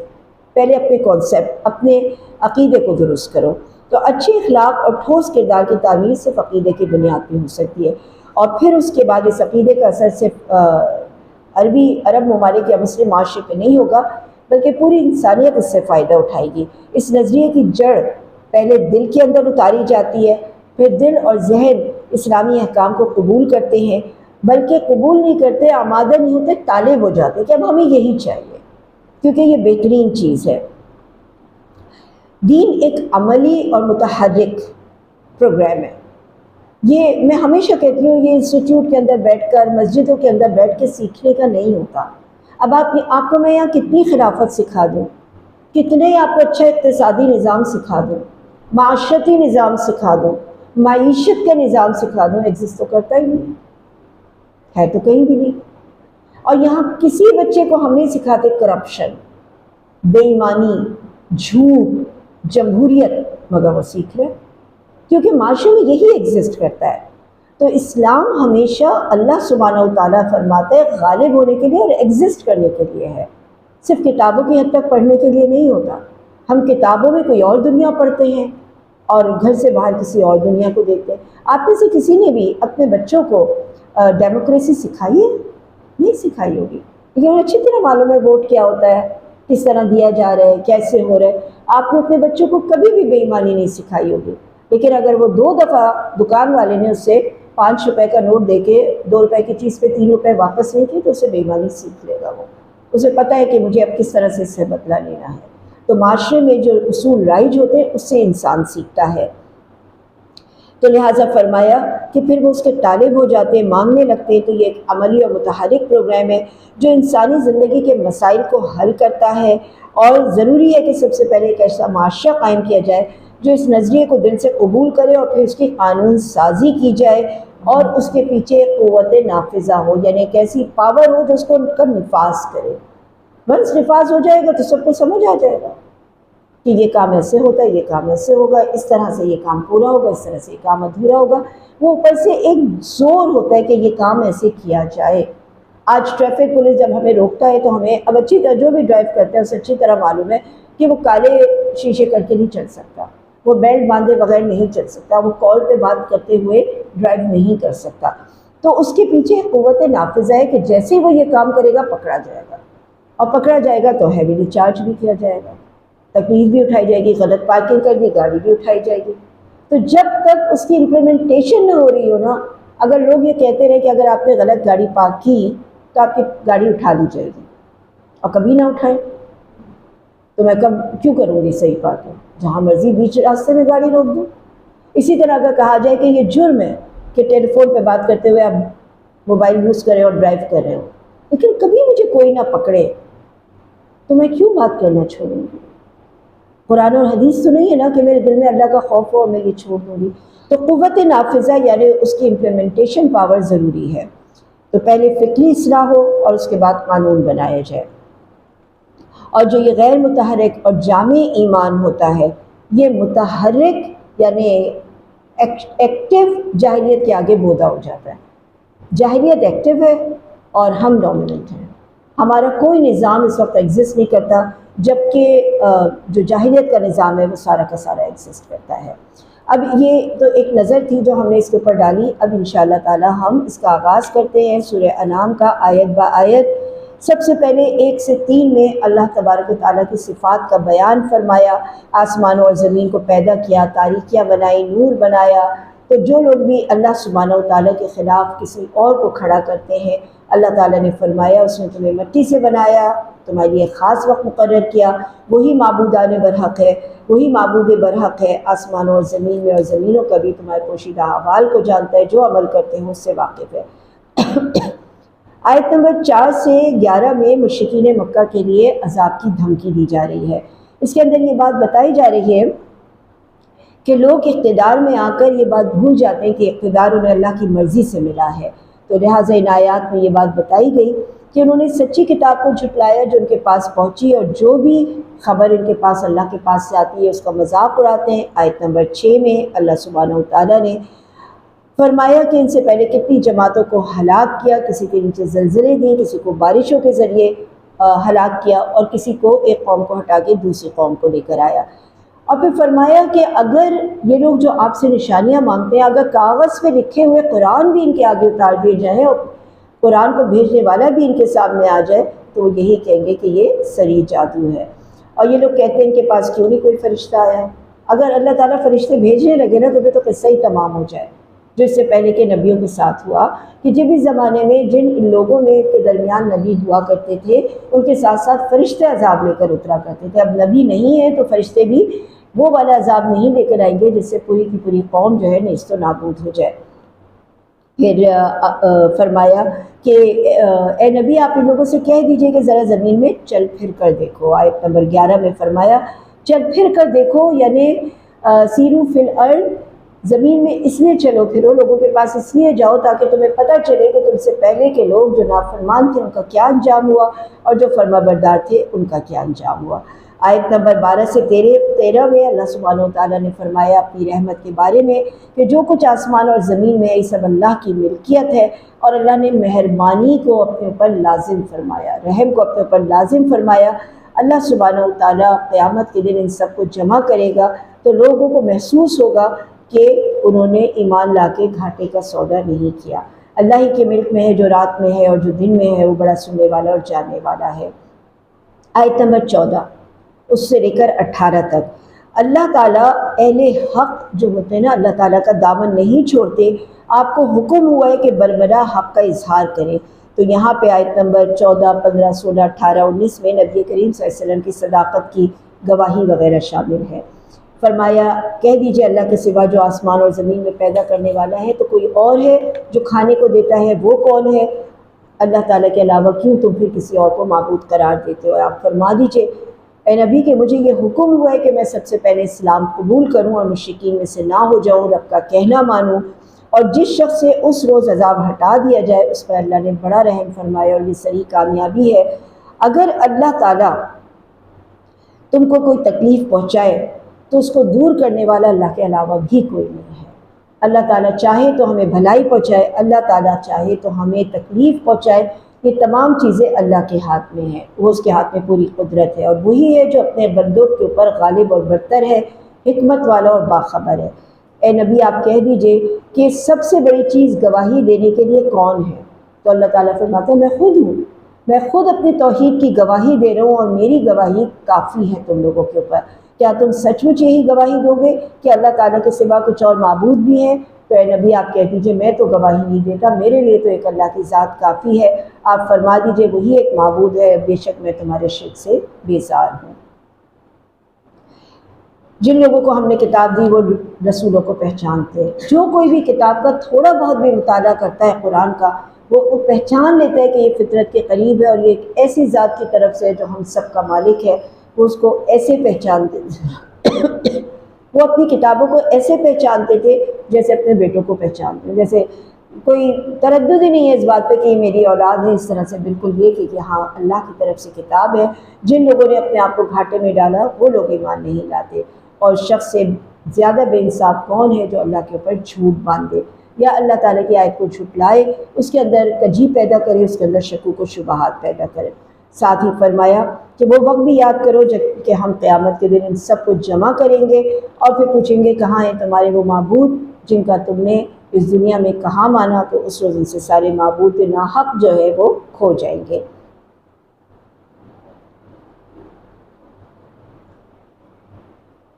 آیت نمبر 23، آیت نمبر 23 سے 24 میں شرک کرنے والے کو سب سے بڑا ظالم قرار دیا، اور قیامت کے دن کو کہنا کہ میں شرک سے شرک سے باز آیا، یہ ہمیں کام نہیں آئے گا۔ گویا اس دنیا میں جب ہم یہ کہہ رہے ہیں کہ ہم مشرک نہیں ہیں تو ہمارے کام بھی مشرک جیسے نہیں ہوں گے، اور آخری وقت میں، موت کے وقت میں یا قیامت کے دن یہ کہنا کہ انی تبت الآن، کہ اب میں توبہ کرتا ہوں، یہ کسی کام کی چیز نہیں ہے۔ آیت نمبر 25 تا 28، اس کے اندر اللہ سبحانہ وتعالیٰ نے جھٹلانے والوں کے دو رنگ بتائے ہیں۔ دنیا میں ان کے درمیان بغض ہوتا ہے، دشمنی ہوتی ہے اور سرکشی کا رنگ ہوتا ہے، اور آخرت میں حسرت اور ندامت ہوتی ہے۔ ان میں سے بعض ایسے ہیں کہ آپ کی طرف کان لگاتے، ہم نے ان کے دلوں پہ پردہ ڈال رکھا ہے، ان کے کانوں میں ڈانٹ ہے یعنی کارک ہے جن سے حق بات ان کے کانوں میں نہیں جاتی۔ اگر یہ تمام دلائل دیکھ بھی لیں تو ایمان نہ لائے، یہاں تک کہ جب وہ آپ کے پاس آتے ہیں تو خواہ مخواہ جھگڑتے ہیں۔ جو کافر ہے وہ کہتے ہیں کہ یہ تو کچھ بھی نہیں، تو بے سند باتیں جو چلی آ رہی ہے، خود بھی رکتے ہیں اس حق کے راستے سے اور لوگوں کو بھی روکتے ہیں۔ تو اللہ تعالیٰ فرماتے ہیں آپ دیکھیں گے قیامت کے دن، یعنی دنیا میں تو آپ نے دیکھا بغض ہے، سرکشی ہے، ناد ہے، اور آخرت میں آپ دیکھیں گے ان کو کہ دوزخ کے پاس کھڑے کیے جائیں گے تو کہیں گے کہ ہائے کیا اچھی بات ہوتی کہ ہمیں واپس پھیر دیا جائے، اور اب ہم یہ کام نہ کریں اور ہم اپنے رب کی آیات کو نہ جھٹلائیں۔ تو حسرت اور ندامت یہ اس وقت پورے اس رنگ میں رنگے ہوئے ہوں گے، اور ایک لمحہ بھی، یہ تو دنیا بہت بڑی ہے، 50 60 70 سال جتنا اللہ تعالیٰ دے، نہ جانے ہم کتنی بار لا الہ کہہ سکتے ہیں، اس کے تقاضوں پہ عمل کر سکتے ہیں، لیکن قیامت میں اتنی بھی خواہش کرنا کہ صرف ہمیں ایک بار دنیا میں اتنی دیر کے لیے بھیجا جائے کہ ہم سچے دل سے لا الہ پڑھنے نہ پڑھیں پوری تسبیحاں، لیکن لا الہ پڑھ لیں، تو اس روز یہ خواہش کرنا بیکار ہوگا۔ آیت نمبر 29 سے 32 تک ایمان بالآخرہ کا ذکر ہے، اس کو دیکھ لیتے ہیں۔ یہ کہتے ہیں کہ صرف یہی دنیاوی زندگی ہماری زندگی ہے اور ہم زندہ نہ کیے جائیں گے، اور اگر آپ اس وقت دیکھیں جائیں گے اپنے رب کے سامنے کھڑے ہوں گے، کھڑے کیے جائیں گے، اللہ فرمائے گا کیا بتاؤ اب یہ کیا حقیقت نہیں ہے کہ میں نے تمہیں اپنے سامنے کھڑا کیا؟ تو وہ فرمائیں گے بے شک، اللہ فرمائے گا اب اپنے کفر کے عوض تم عذاب چکھو۔ تو خسارے میں ہیں وہ لوگ کہ جب آخری وقت آئے گا اور اس سے پہلے انہوں نے اس کی تیاری نہ کی ہوگی۔ ہمارے پیارے نبی کریم صلی اللہ علیہ وسلم نے فرمایا کہ تم میں سے حقیقی طور پہ عقل مند وہ ہے جو مرنے سے پہلے، موت سے پہلے موت کی تیاری کرے۔ یہ بالکل ایسے ہی ہے کہ وقت سے پہلے پلاننگ کرو۔ ہمیں اچھی طرح معلوم ہے، ہمارا ایمان ہے کہ ہمیں مرنا ہے، اس میں کوئی دو رائے تو نہیں ہے نا۔ کوئی بھی شخص یہ نہیں کہہ سکتا نہیں مجھے شبہ ہے کہ شاید میں تو نہیں مرنے والی، ہر کسی نے مرنا ہے، یہ یقینی بات ہے۔ ہم کل کی جو تیاری کر رہے ہیں، پرسوں کی یا اگلے مہینے کی جو تیاری کر رہے ہیں، اس کے بارے میں ہمیں شک ہے کہ ہم دیکھ پائیں یا نہ دیکھ پائیں، لیکن موت کے بارے میں تو ہم میں سے کسی کو بھی شبہ نہیں ہے نا کہ ہم اسے دیکھ پائیں یا نہ دیکھ پائیں۔ تو کتنی بے وقوفی ہوگی کہ جس کے بارے میں ہمیں اچھی طرح سے یہ بات پتہ ہے کہ ہم اسے دیکھیں گے، وہ ہمارے سامنے ہوگی، اور پھر اس کے بعد ہمارے کیے کا بدلہ دیا جائے گا، اور ہم اس چیز کی تیاری نہ کریں۔ تو اسلام کے عقائد، نظریات، اخلاق اور قانون سب اسی صورت قائم رہ سکتے ہیں کہ جب جواب دہی کا احساس ہو۔ اللہ تعالیٰ نے قیامت کا ذکر فرما کے بار بار ہمارے اعمال جو اس دنیا میں ہیں اس کو اسٹریم لائن کیا ہے۔ وسیع سوچ سے حقائق کا ادراک ہوتا ہے۔ جب آپ اونچا سوچتے ہیں، لمبا دور تک کا سوچتے ہیں، کل تک کا سوچتے ہیں، ایک سال کے بعد تک سوچتے ہیں، تو پھر آپ کی پلاننگ میں ایک تھوڑی سی وسعت آتی ہے اور آپ اس کو شعوری طور پہ اچیو کرتے ہیں۔ ورنہ صرف دنیا کا تصور انسان کے اندر دنیا کی بھوک کو جگا دیتا ہے، اور دنیا کے نہ ملنے کے اوپر اس کو محرومی کے احساس سے دوچار ہونا پڑتا ہے۔ آگے آیت نمبر 33 سے 36 تک اللہ تعالیٰ نے فرمایا کہ اللہ کوئی فرمائشی پروگرام تمہارے نہیں چلا رہا، فرمائشی معجزات نہیں چلا رہا اللہ تعالیٰ کہ تم نے یہ کہا کہ ہمیں یہ چیز لا کے دکھاؤ تو اللہ تعالیٰ دکھا دے، تم نے یہ کہا کہ ہمیں یہ والے معجزات دکھائے جائے تو اللہ تعالیٰ تمہیں وہ دکھا دے، بلکہ یہ فرمائشی پروگرام نہیں چل رہا، بلکہ اللہ تعالیٰ نے فرمایا، نبی کریم صلی اللہ علیہ وسلم کو تسلی دی کہ ہم خوب جانتے ہیں کہ ان کے اقوال آپ کو مغموم کرتے ہیں،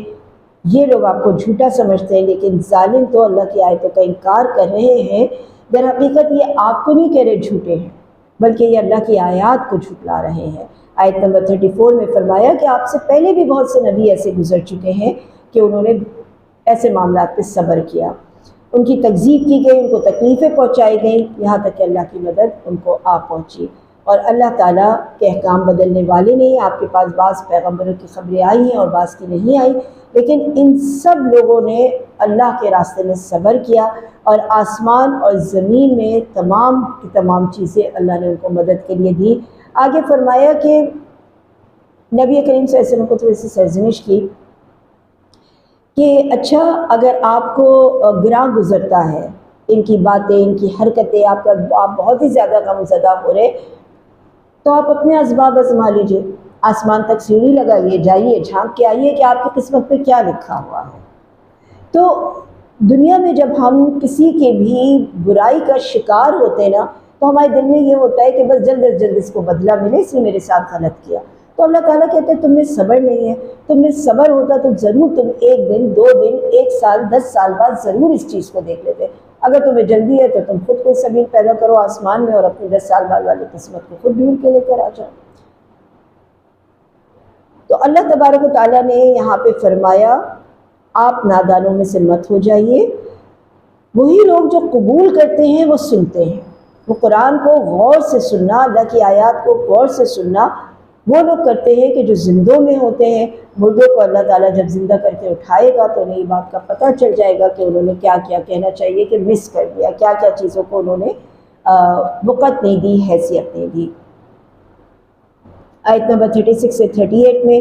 یہی بات اللہ تعالیٰ نے فرمائی کہ داعی کی خواہش پر نصرت الہی نہیں آتی، مگر یہ نصرت الہی اللہ تعالیٰ کے طے کردہ اصول کے مطابق آتی ہے۔ اگر معجزہ دکھا ہی دیا جائے تو تم عمل مہلت ختم ہو جائے گی۔ جھٹلانے والے بہرے اور گونگے اور اندھے ہیں، قدرت کے معجزات چاروں طرف بکھرے ہوئے مگر یہ نہیں دیکھتے۔ نہ ان کے سامنے آیات انفسی آتی ہے، نہ ہی آیات آفاقی۔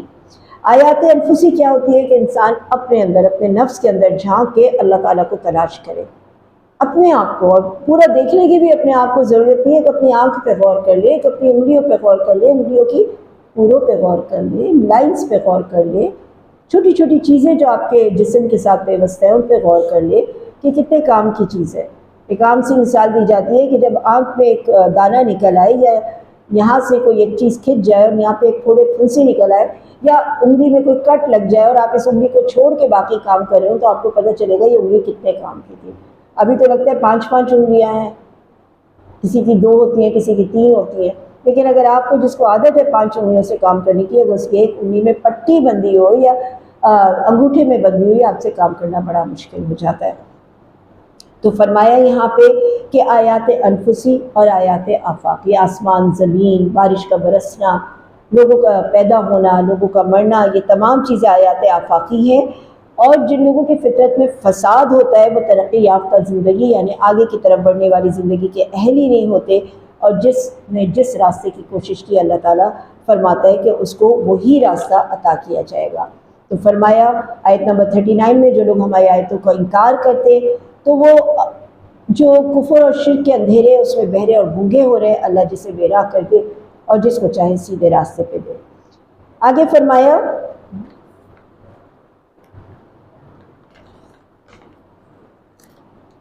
آگے کی آیتوں میں اللہ تعالیٰ نے 40 سے 41 یعنی 40 سے 41 میں انسانی فطرت اپنی خالق کو خوب جانتی ہے۔ اللہ تعالیٰ کا کوئی عذاب آتا ہے تو ہم اسے پہچانتے ہیں، اسی کو خالص کر کے پکارنے کا حکم ہے، جب تم اسے پکارو گے وہی اس عذاب کو تم پر سے ہٹائے گا، اور جن کو تم شریک ٹھہراتے ہو ان سب کو تم بھول بھال جاؤ گے۔ جب مصیبت میں انسان آتا ہے، ایک واقعہ بھی تھا ابو جہل کے بیٹے کا کہ وہ یہاں سے مکے سے بھاگ کے کشتی میں کہیں جا رہا تھا اور راستے میں سمندر میں طوفان آیا، اور جب کشتی ڈولنے لگی تو اس نے اللہ کو پکارا، تو کشتی والے اللہ کو پکارنے لگے، تو اس نے یہ سوچا کہ یہی بات تو محمد صلی اللہ علیہ وسلم وہاں پہ کہہ رہے تھے جب امن تھا، خشکی تھی، تو اس نے اسی وقت ارادہ کر لیا کہ جب میں اتروں گا تو پھر ایمان لے کر آؤں گا۔ اللہ تعالیٰ فرماتا ہے کہ جو غم کی حکمتیں ہیں، جو نبی کریم صلی اللہ علیہ وسلم آپ غمزدہ ہو رہے تو ہم نے تم پر بھی اور تم سے پہلے کی امتوں پہ بھی یہ غم گزر چکے، ان کے اوپر بھی ہم نے پیغمبر بھیجے، اور ہم نے وہاں کی بستیوں کو تنگ دستی میں بھی پکڑا، بیماری میں بھی پکڑا، تاکہ وہ نرمی اختیار کریں کہ بعض اوقات اگر ہماری زندگیوں میں کچھ اپ اینڈ ڈاؤنز نہیں ہوتے، خاص کر ڈاؤنز نہیں ہوتے، تو ہماری زندگی میں ہمیں نہ حکمت ملتی ہے نہ وزڈم ملتی ہے، کچھ نہیں ملتا۔ آپ ایک ہی جھولے میں جھولتے رہیں گے تو آپ کو کچھ نہیں سمجھ میں آئے گا کہ جو ڈاؤن ڈیز ہوتے ہیں اس میں کس طرح سے ریئیکٹ کیا جاتا ہے، کس طرح سے رکا جاتا ہے، کس طرح ان چیزوں کو استعمال کیا جاتا ہے، کیسے اپنے آپ کو مینیج کیا جاتا ہے۔ تو مصائب اور آلام کی حکمتیں بتائی، مہلت دی جا رہی ہے، پھر عذاب آتا ہے، پھر انعامات کی بارش ہوتی ہے تو اور زیادہ سخت ہے۔ جب ہمارے اوپر مشکل ہوتی ہے تو ہم مینیج کر دیتے ہیں، لیکن جب ہمارے اوپر انعامات کی بارش ہوتی ہے تو ہم سے مینیج نہیں ہو پاتا۔ ہم سمجھتے ہیں بس اب دلندر دور ہو گئے، اب خوب عیاشی کرو، خوب مزے کرو، لیکن در حقیقت یہ بڑی سخت آزمائش ہے جو ہم سورہ فجر میں انشاءاللہ تعالیٰ سمجھیں گے۔ اللہ کی سنت صرف یہ نہیں ہے کہ اہل باطل کو ختم کر دے، نیست و نابود کر دے، بلکہ اللہ کی سنت یہ بھی ہے کہ حق کو غالب کر دے اور قائم کر دے۔ تو لہٰذا یہاں پہ یہ بات فرمائی کہ ان کو جب ہماری سزا پہنچتی ہے تو پھر یہ لوگ عاجزی اختیار کرنے لگتے ہیں، لیکن ان کا حال یہ ہے کہ سزا کے اوپر بھی ان کے دل سخت ہی رہتے ہیں، اور شیطان ان کے اعمال کو بہت خوبصورت انداز میں ان کے سامنے پیش کرتا ہے۔ پھر جب یہ لوگ ان چیزوں کو بھول رہے ہیں جس کی ان کو نصیحت کی جاتی تھی، تو ان میں سے ہر ایک چیز کے کشادے دروازے ان کے اوپر کشادہ کر دیے گئے۔ یہ آیت تو بڑی ہلا دینے والی ہے۔ فَلَمَّا نَسُوا مَا ذَكَرُوا بِهِ، جب ہم انسان اللہ کو ذکر کرنا، اللہ کو یاد کرنا بھول جاتے تو اللہ کا ایک عذاب تو یہ ہوتا ہے ہمیں ہلانے کے لیے، اور مشکل آ گئی شاید اب رجوع کریں، اور مشکل آ گئی شاید اب رجوع کریں۔ لیکن اللہ کا سخت ترین عذاب یہ ہوتا ہے کہ ہماری نافرمانیوں کے بعد اللہ سبحانہ وتعالیٰ ہمارے لیے ہر طرح کی آسائشوں کے دروازے کھول دیتا ہے۔ اللہ تعالیٰ چاہتا ہی نہیں کہ یہ ہمارے پاس آئے اور یہ گر گرائے، یہ توبہ کریں، کیونکہ ایک دفعہ جب یہ آسائشوں کے دروازے کھل جاتے ہیں تو انسان یہ سمجھتا ہے کہ میرے اوپر تو کوئی پکڑ نہیں ہے، اللہ تعالیٰ کی انعامات ہیں، تو وہ خوب کھل کھیل کے کھیلتا ہے۔ تو فرمایا فَلَمَّا نَسُوا مَا ذَكَرُوا بِهِ، جب وہ بھول جاتے ہیں ہمیں یاد کرنا، فَتَحْنَا عَلَيْهِمْ، ہم پر کھول دیتے ہیں ابواب كُلِّ شَيْءٍ، ہر طرح کے دروازے، حَتَّىٰ إِذَا فَرِحُوا بِمَا، جب وہ اس کے اندر خوب فرحت اور شادمانی اور اس کو انجوائے کرنے لگتے تو اللہ تعالیٰ فرماتا ہے کہ ہم ان کو دفتن پکڑ لیتے ہیں، پھر وہ بالکل مایوس ہو جاتے ہیں۔ جب ایک انسان ہے، سمجھو اس کے اوپر مشکلات ہیں، وہ اللہ سے رجوع کر رہا ہے، رو رہا ہے، اور پھر اس کی موت واقع ہو جاتی ہے، تو سوچیے اس کا اجر و ثواب، اس نے مشکلات میں اللہ کا دامن پکڑا۔ لیکن اگر وہ آسانیوں میں ہے، عیاشی میں ہے، اور وہ عیاشی میں بڑھتا جا رہا ہے، اس کے آگے دروازے کھلتے جا رہے ہیں، اور اچانک اس کو موت آ جاتی ہے، تو اس کو تو ایک لمحے کی بھی مہلت نہیں ملے گی توبہ کرنے کی، اس کا انجام کتنا برا ہوگا۔ تو فرمایا کہ ان کو دفتن پکڑ لیا، پھر وہ بالکل مایوس ہو گئے اور ظالم لوگوں کی جڑ کٹ گئی۔ اللہ کا شکر ادا کرو کہ اللہ کا شکر ہے کہ وہ تمام عالم کا پروردگار ہے اور تم اس کے راستے کی نصیحت کو پکڑو۔ آیت نمبر 48 سے 50 میں رسالت کی حقیقت اور رسول کا مزاج ہے کہ لوگوں کو کہا جا رہا ہے، اللہ تعالیٰ کے رسول کو فرمایا جا رہا ہے کہ لوگوں کو نا معجزات اور ما فوق الفطرت کی چیزوں سے نکال کے حقیقی دنیا میں لے کر آؤ، خرافات اور قصے کہانیوں کے بجائے سچائی کی تعلیم دو، سچی باتیں بتاؤ۔ تو اسے یہاں پہ فرمایا اللہ تعالیٰ نے، آپ کہیے یہ بتاؤ کہ اللہ کا عذاب آ پڑے اچانک یا اعلانیہ، تو بجز اس کے کہ ظالم لوگوں کو ہلاک کیا جائے گا، اس کے علاوہ اور کچھ نہیں۔ ہم پیغمبروں کو اس واسطے بھیجتے ہیں کہ وہ بشارت دیں اور ڈرائیں، قصے کہانیاں یا معجزات کے مطلب جادوئی کمالات دکھانے کے لیے نہیں۔ پھر جو ایمان لے کر آئے اور درستی کرتے، یعنی اپنے اعمال کو درست کر لے، ان لوگوں کے اوپر کوئی اندیشہ نہیں۔ اور وہ لوگ جو ہماری آیتوں کو جھوٹا بتائیں گے، نافرمانی کریں گے، ان کے لیے عذاب ہے۔ اور اس کے بعد فرمایا کہ نبی کریم صلی اللہ علیہ وسلم خود اپنے منہ سے فرما رہے کہ میرے اوپر کوئی غیب کی کنجیاں نہیں ہیں، میں غیب کا عالم نہیں ہوں، نہ میں فرشتہ ہوں، میرے پاس تو جو وحی آتی ہے میں اسے تم تک ڈلیور کر دیتا ہوں۔ تو آپ صلی اللہ علیہ وسلم نہ فرشتے تھے، نہ علم الغیب رکھتے تھے، صرف وحی کی پیروی کرتے تھے۔ آیت نمبر 51 سے 55 میں فرمایا اسلامی نظریے میں دنیا کی کوئی وقت نہیں ہے، ایمان لانے والے فقراء ہوں، غرباء ہوں، ان سے کنارہ کشی کرنا پسند نہیں۔ تو ان آگے کی آیتوں کو میں فرمایا آیت نمبر 52 میں، ان لوگوں کو اپنے پاس سے نہ نکالیے جو صبح و شام آپ کے پاس آتے ہیں اور جنت کا یا اللہ کی رضا کا قصد کرتے ہیں۔ اب نبی کریم صلی اللہ علیہ وسلم کے پاس سرداران قریش بھی آیا کرتے تھے، اور وہ لوگ بھی آتے تھے جو غلام تھے۔ تو جب سردار آتے تھے نا تو ان کو یہ بڑا عجیب لگتا تھا کہ ہم ان کے ساتھ بیٹھے، ایک ہی نشست میں بیٹھے، ہمارے لیے الگ انتظام کیجیے، ان کو اپنے پاس سے ہٹائیے۔ اور آپ نبی کریم صلی اللہ علیہ وسلم کے دل میں بھی یہ بات آ گئی تھی کہ شاید میں صرف ان کے لیے الگ سے نشست کر لوں VIP، تو شاید ان کو میری بات سمجھ آ جائے، شاید ان کے دل میں اثر ہو جائے، یہ کبھی سن ہی نہیں رہے ان لوگوں کی وجہ سے۔ تو آپ نے یہ چاہا کہ ان لوگوں سے علیحدگی اختیار کرے، انہیں منع کرے اور صرف ان لوگوں کو بلائے۔ تو اللہ تعالیٰ نے یہاں پہ ان آیات کو نازل فرما دیا، ان لوگوں کو نہ نکالیے جو صبح و شام اپنے پروردگار کی عبادت کرتے ہیں، خالص اس کی رضامندی کا ارادہ کرتے ہوئے۔ ان کا حساب ذرا بھی آپ سے متعلق نہیں ہے، ان کا حساب آپ ان کو نکال دیں، یعنی آپ کے اوپر یہ لائق نہیں ہے کہ آپ ان کو اپنے پاس سے نکالیں، ورنہ آپ بھی ظلم کرنے والوں میں سے ہو جائیں گے۔ تو ہم نے بعض کو بعض کے ذریعے سے آزمائش میں ڈالا ہے۔ اب لوگ یہ کہتے تھے کیا یہ وہ لوگ ہیں، یہ ہمارے غلام، یہ بھوکے، یہ ننگے، جن کے اوپر اللہ نے فضل فرمایا؟ اللہ تعالیٰ فرماتا ہے کہ اللہ شکر گزاروں کو بھی خوب جانتا ہے اور نافرمانوں کو بھی خوب جانتا ہے۔ اور یہ لوگ جب آپ کے پاس آئیں جو ہماری آیتوں پہ ایمان لاتے ہیں تو کہہ دیجئے کہ تم پر سلامتی ہو، اس سے کوئی فرق نہیں پڑتا کہ وہ VVIP ہیں، VIP ہیں، یا وہ عوام الناس ہیں۔ تمہارے رب نے مہربانی فرمانا اپنے ذمہ لازمی کر لیا، یعنی یہاں پر سلام علیکم کہنا، جو شخص کسی کے بھی پاس آئے چاہے وہ درجے میں کتنا بھی ہے، اس کے اوپر سلام بھیجنا۔ اس طرح اللہ تعالیٰ فرماتے ہیں ہم آیات کی تفصیل بیان کرتے ہیں تاکہ مجرمین کا طریقہ ظاہر ہو جائے۔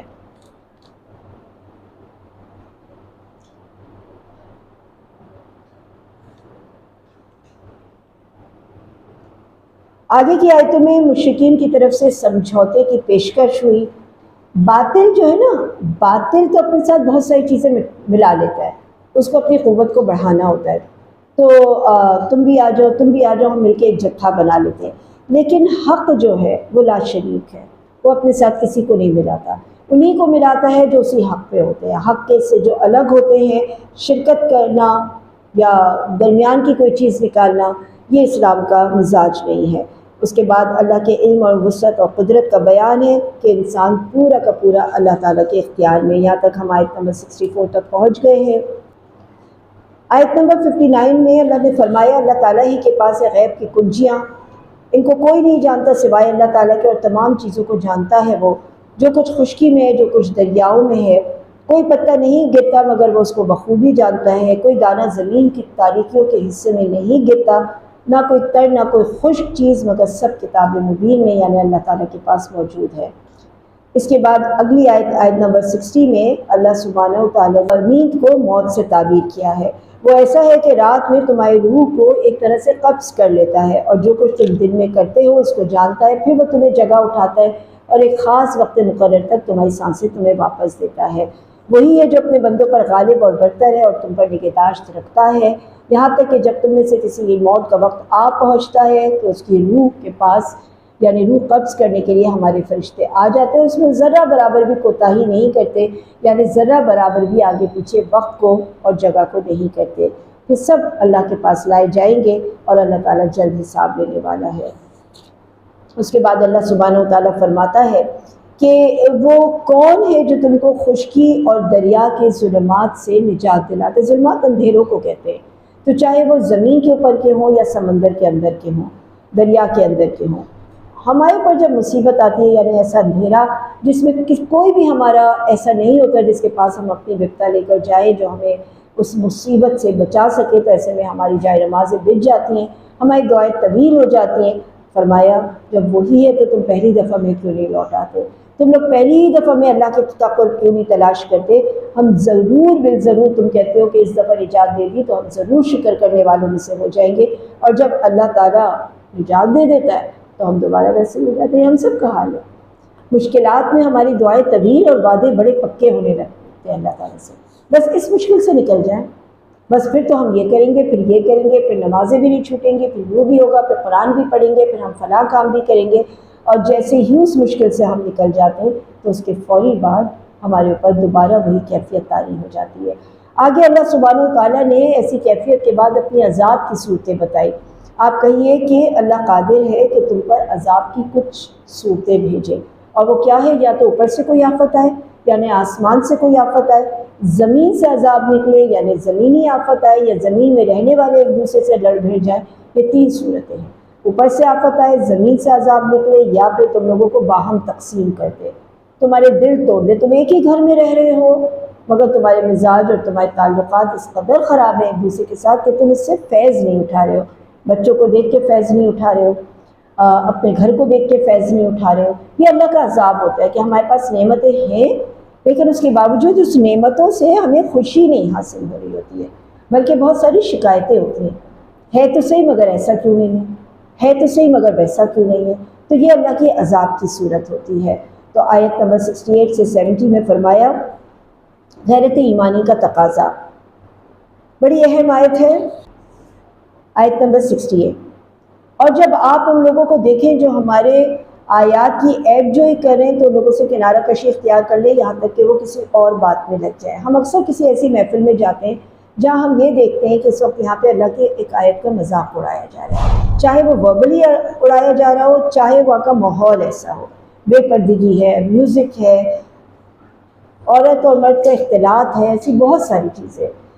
جو دیکھ کے محسوس ہوتا ہے کہ یہ جگہ مناسب نہیں ہے اللہ تعالیٰ کے ایسے بندوں کے درمیان بیٹھنا، جہاں پر بیٹھ کر اگر ان کے اوپر اللہ کا عذاب آیا تو ڈائریکٹ اس میں ہم بھی انوالو ہوں گے۔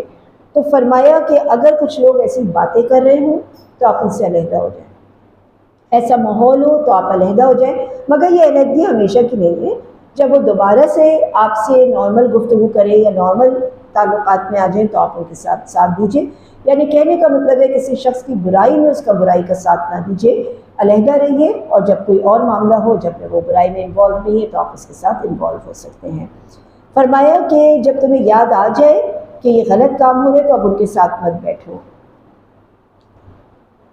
اور ایسے لوگوں سے بالکل کنارہ کش ہو جاؤ جنہوں نے اپنے دین کو مکمل کھیل اور تماشا بنائے ہوئے، یعنی کچھ لوگ تو ایسے ہوتے ہیں کہ جو کچھ وقت کے لیے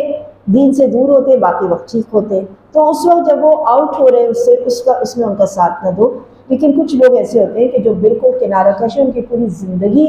ایک آوارگی والی ہے، ان کی پوری زندگی دین سے دوری والی ہے، تو فرمایا کہ ان کے ساتھ تم اپنے آپ کو نتھی نہ کرو، ان کے ساتھ دنیاوی زندگی کی گزر بسر نہ کرو۔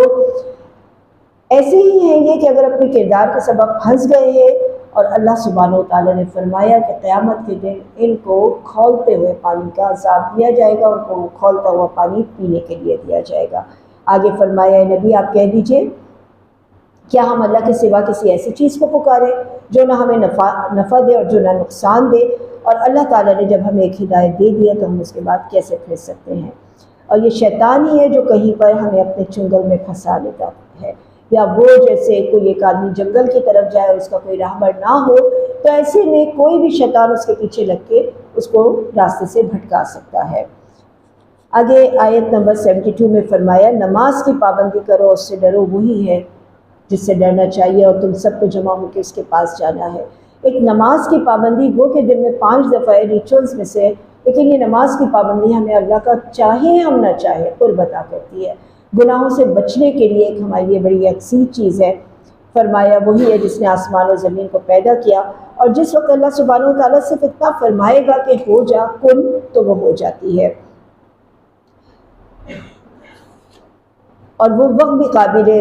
ذکر ہے۔ اللہ تبارک و تعالیٰ آیت نمبر 74 میں فرما رہا ہے، قافلہ اسلامی کو دعوت دے رہا ہے، فطرت انسانی جاہلی تصورات سے ایک نفرت کرتی ہے، اور ہمارے غیرت ایمانی کا تقاضا جو پیچھے آیا کہ ایسی محفلوں سے اجتناب کرو، اور ساتھ ہی یہ کہ پھر ایسے لوگوں کے ساتھ جڑو جن کی صحبتیں اچھی ہیں۔ تو فرمایا یہاں پر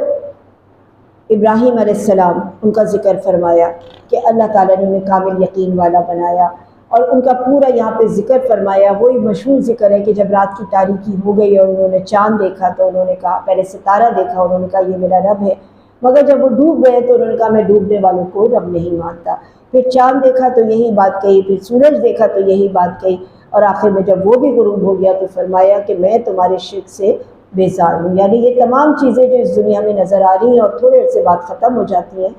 تو فرمایا میں اس سے بیزار ہوں۔ انی وجہت وجہی للذی فطر السماوات والارض حنیفا وما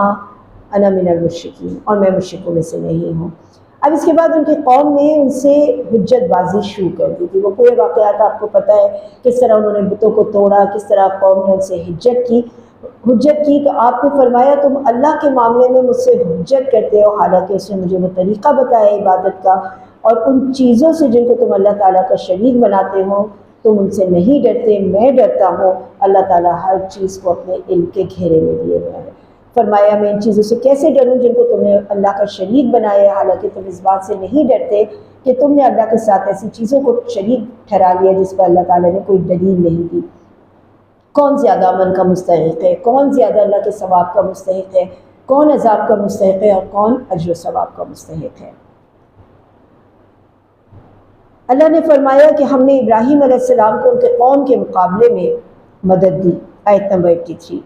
اللہ تعالیٰ جسے چاہتا ہے مرتبے میں بلند کرتا ہے، اور پھر اس کے بعد پورے اس قافلے کا، قافلہ اسلامی کا ذکر فرمایا۔ اسحاق، یعقوب، ہر ایک کو ہدایت دی، نوح کو، ان کی اولاد کو، داؤد کو، سلیمان کو، ایوب کو، یوسف کو، موسیٰ کو، ہارون کو،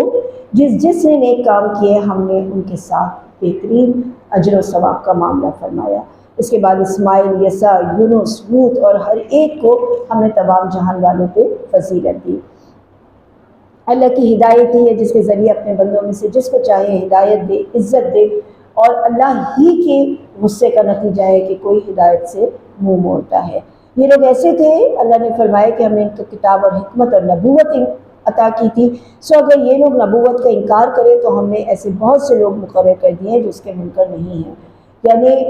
ضروری نہیں ہوتا کہ کوئی ایک چیز کوئی بھی ایک لے کر آیا تو سبھی اس کے منکر ہو جائیں، اگر کچھ لوگ انکار کرتے ہیں تو کچھ لوگ ساتھی بھی ہوتے ہیں۔ تو اللہ تعالیٰ نے اپنے رسول کے ساتھی اگر تعداد میں کم بھی تھے لیکن اتنے بہترین ساتھی تھے کہ جنہوں نے اس پورے کفر کے قوم کے اوپر اپنا غلبہ پایا۔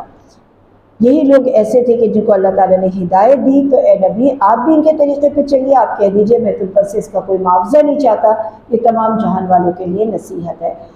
اب یہاں پہ ایک اور بات کا ذکر فرمایا کہ اللہ کے دین کے اوپر چلنے کے لیے یا چلانے کے لیے، لوگوں کو بلانے کے لیے جتنا زیادہ آپ معاوضوں سے بے پرواہ ہوں گے اتنا زیادہ اللہ کے پاس آپ کا معاوضہ لکھا جائے گا۔ یعنی دین کی طرف بلانا، اللہ کے اسلام کی طرف بلانا، یہ تمام چیزیں ایسی ہیں کہ جن کے اوپر ضروری اخراجات کے علاوہ زیادہ اس کو بزنس بنانا، زیادہ اس کو بڑے پیمانے پہ لے کر جانا، فرمایا یہ نصیحت ہے اللہ تعالیٰ کی کہ اگر تم لوگ، ہمارے پاس 24 گھنٹوں میں سے اگر 2 3 4 گھنٹے ہم اللہ تعالیٰ کے لیے نکال لیتے ہیں اور اس میں بھی ہم یہ چاہیں کہ ہماری دنیا ہی اس سے سج جائے اور سمجھ جائے، تو اس کو یہاں پہ منع فرمایا۔ اور یہ بھی فرمایا کہ اللہ تعالیٰ کی ناقدری کرنے والے جو اللہ کی ذات اور صفات اور مقام کو نہیں پہچانتے، ان کے بارے میں آگے آتا ہے کہ ان کے اوپر موت کی سختیاں بڑی سخت ہوں گی۔ ان لوگوں نے جیسے کہ اللہ کی قدر کرنا تھی ویسی قدر نہ کی، اور جب کہ انہوں کہہ دیا کہ اللہ تعالیٰ نے کسی بشر پر کوئی چیز نازل نہیں کی۔ آپ یہ کہیے وہ کتاب کس نے نازل کی ہے؟ جس کو موسیٰ لائے تھے تو موسیٰ کو مانتے ہو، تو موسیٰ کی کتاب کس نے بھیجی؟ جس کی کیفیت یہ ہے کہ وہ نور ہے اور لوگوں کے لیے ہدایت ہے، اور تم نے اس کو متفرق اور آپ میں رکھ چھوڑا۔ یعنی اپنے اپنے نبیوں پر لے کر بھی آئے ایمان، یہ لوگ تو ایسے لے کر آئے کہ ان کی باتوں کو مانا نہیں، صرف اتنا کہہ دیا ہاں یہ ہم اس رسول کو مانتے ہیں اور اس کتاب کو مانتے ہیں، جو آج مسلمانوں کا حال ہے۔ ہم میں سے ہر کوئی کتاب کو مانتا ہے، رسول کو مانتا ہے، لیکن نہ کتاب کی مانتا ہے نہ رسول کی مانتا ہے۔ اور یہ بھی ایک ایسی کتاب ہے جس کو ہم نے نازل کی، برکت والی ہے، تصدیق کرنے والی ہے۔ تو اے نبی، مکے اور مکے کے آس پاس رہنے والوں کو ڈرائیے اور اپنی نماز پہ مداومت رکھیے، یعنی مستقل طور پہ نماز کو کیجیے۔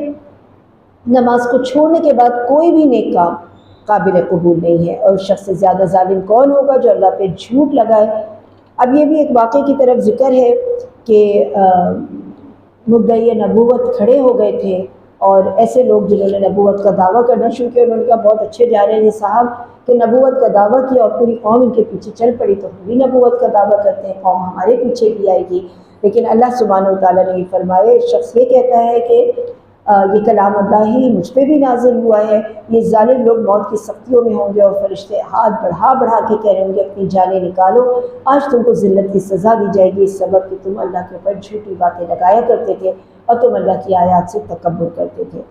اس کے بعد اللہ سبحانہ وتعالیٰ نے ایک خوفناک سا منظر کھینچا ہے۔ اگر ہمارے اعمال اچھے ہوئے تو یہ منظر بڑا خوشگوار ہوگا، اور اگر ہمارے اعمال اچھے نہ ہوئے تو یہ منظر بڑا ہی ہیبتناک ہے۔ فرمایا ہم سے، یعنی انسانوں سے مخاطب ہے، وَلَقَدْ جِئْتُمُونَا، اور دیکھو تم آ گئے نا ہمارے پاس، فرادا، اکیلے اکیلے، فردن فردن، تنہا تنہا، ایسے ہی جیسے ہم نے تمہیں پہلی بار تنہا پیدا کیا تھا۔ ایک بچہ جب ماں کے پیٹ میں ہوتا ہے نا تو پوری جرنی 9 منتھ کی وہ اکیلے طے کر رہا ہوتا ہے، کوئی نہیں ہوتا، ماں کی ایک سپورٹ ہے لیکن بظاہر اسے کوئی نہیں نظر آ رہا ہے جو اس کا ہاتھ تھامے، جو اس کو کچھ کرا دے، جو اس کے لیے کوئی ہیلپ فل ہو، وہ اکیلے اور تنہا ہوتا ہے۔ تو فرمایا جیسے ہم نے تمہیں تنہا پیدا کیا تھا، اسی طرح سے آج تم تنہا ہمارے پاس آ گئے، اپنے پیچھے چھوڑ آئے۔ آج ہم تمہارے ساتھ ان شفاعت کرنے والوں کو، ان مدد دینے والوں کو نہیں دیکھ رہے جو ہر معاملے میں تمہارے شریک رہے، آج ان سے تمہارا تعلق قطع ہو گیا، اور وہ تمہارا دعویٰ وہ کیا ہوا کہ تم ان کے بغیر نہ رہ سکتے تھے اور وہ تمہارے بغیر نہیں رہ سکتے تھے۔ بے شک اللہ تعالیٰ دانے اور گٹھلیوں کو پھاڑنے والا ہے، وہ جاندار کو بے جان سے نکالتا ہے اور وہ بے جان کو جاندار سے نکالتا ہے۔ اللہ تعالیٰ، یہ اللہ تعالیٰ ہے،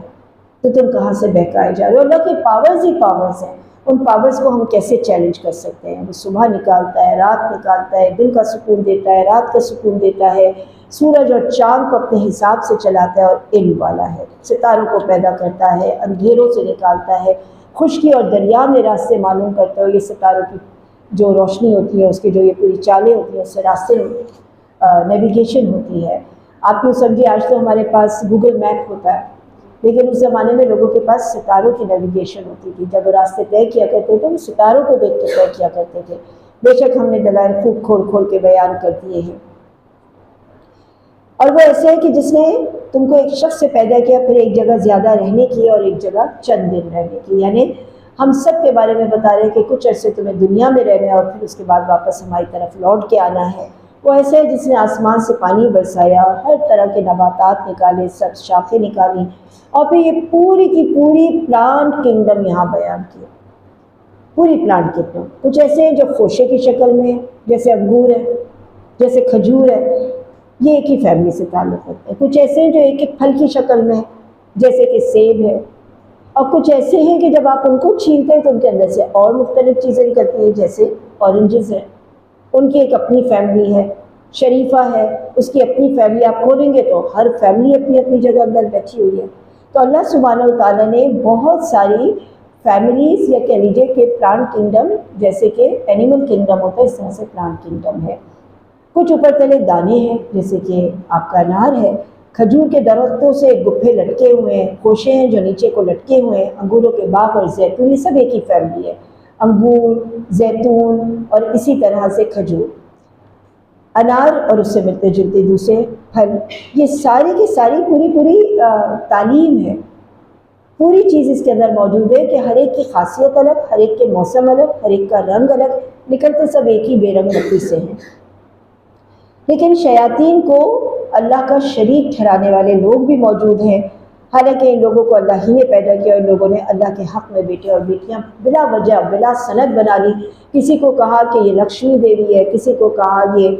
فلاں چیز دینے والا ہے، کسی کو کہا فلاں چیز دینے والا ہے۔ اللہ پاک اور برتر ہے ان کی تمام باتوں سے جو یہ کرتے ہیں۔ آسمان اور زمین کا موجد ہے، اللہ کی کوئی اولاد نہیں ہے، نہ کوئی بیوی ہے، یہ اللہ ہے تمہارا رب، اس کے علاوہ کوئی عبادت کے لائق نہیں ہے، ہر چیز کا پیدا کرنے والا ہے۔ تم لوگوں کی نگاہ اللہ کو نہیں پا سکتی، مگر اللہ تعالیٰ تم لوگوں کو پا لیتا ہے۔ اللہ تعالیٰ اچھی طرح سے جانتا ہے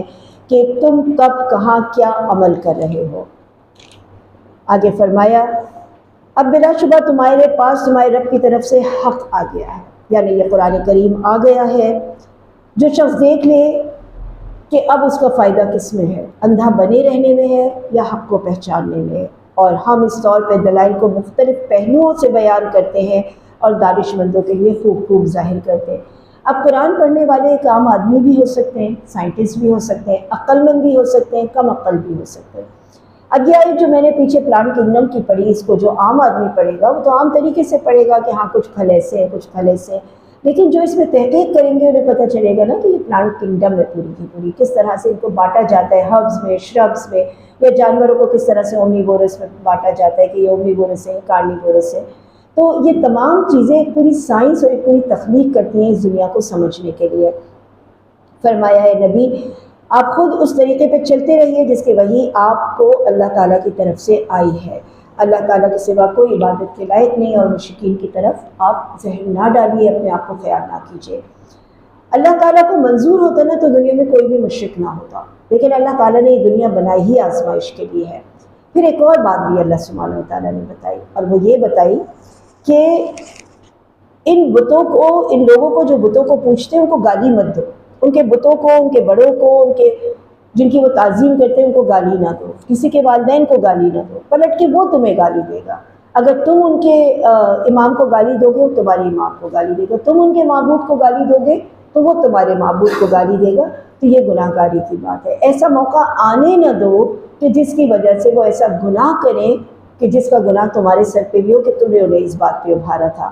ان لوگوں نے قسموں میں بڑا زور لگا کر اللہ تعالیٰ کی قسم کھائی کہ اگر ان کے پاس کوئی نشانی آ جائے تو وہ ضرور ہی اس پہ ایمان لے آئیں گے۔ آپ کہہ دیجئے نشانیاں تو ساری اللہ کے پاس ہیں، اور تم کو اس کی کیا خبر کہ وہ نشانیاں جس وقت آ جائیں تب بھی یہ لوگ ایمان نہ لے کر آئے۔ ان کی کچھ بحثیاں ختم نہیں ہوتی۔ تو اس معجزات کا بار بار مطالبہ کرنا یہ سوائے جہالت کے اور کچھ بھی نہیں ہے، اور ہم بھی ان کے دلوں کو، ان کی نگاہوں کو پھیر دیں گے۔ جیسا کہ یہ پہلی دفعہ ایمان نہیں لے کر آئے تو یہ قیامت کے دن تک بھی ایمان نہیں لے کر آئیں گے۔ یہاں الحمدللہ ہمارا 7واں پارہ مکمل ہو گیا، ابھی ہماری سورہ انعام کچھ باقی ہے، لیکن یہاں تک ہمارا الحمدللہ آج کا پارہ مکمل ہو گیا۔ وآخر دعوانا الحمدللہ۔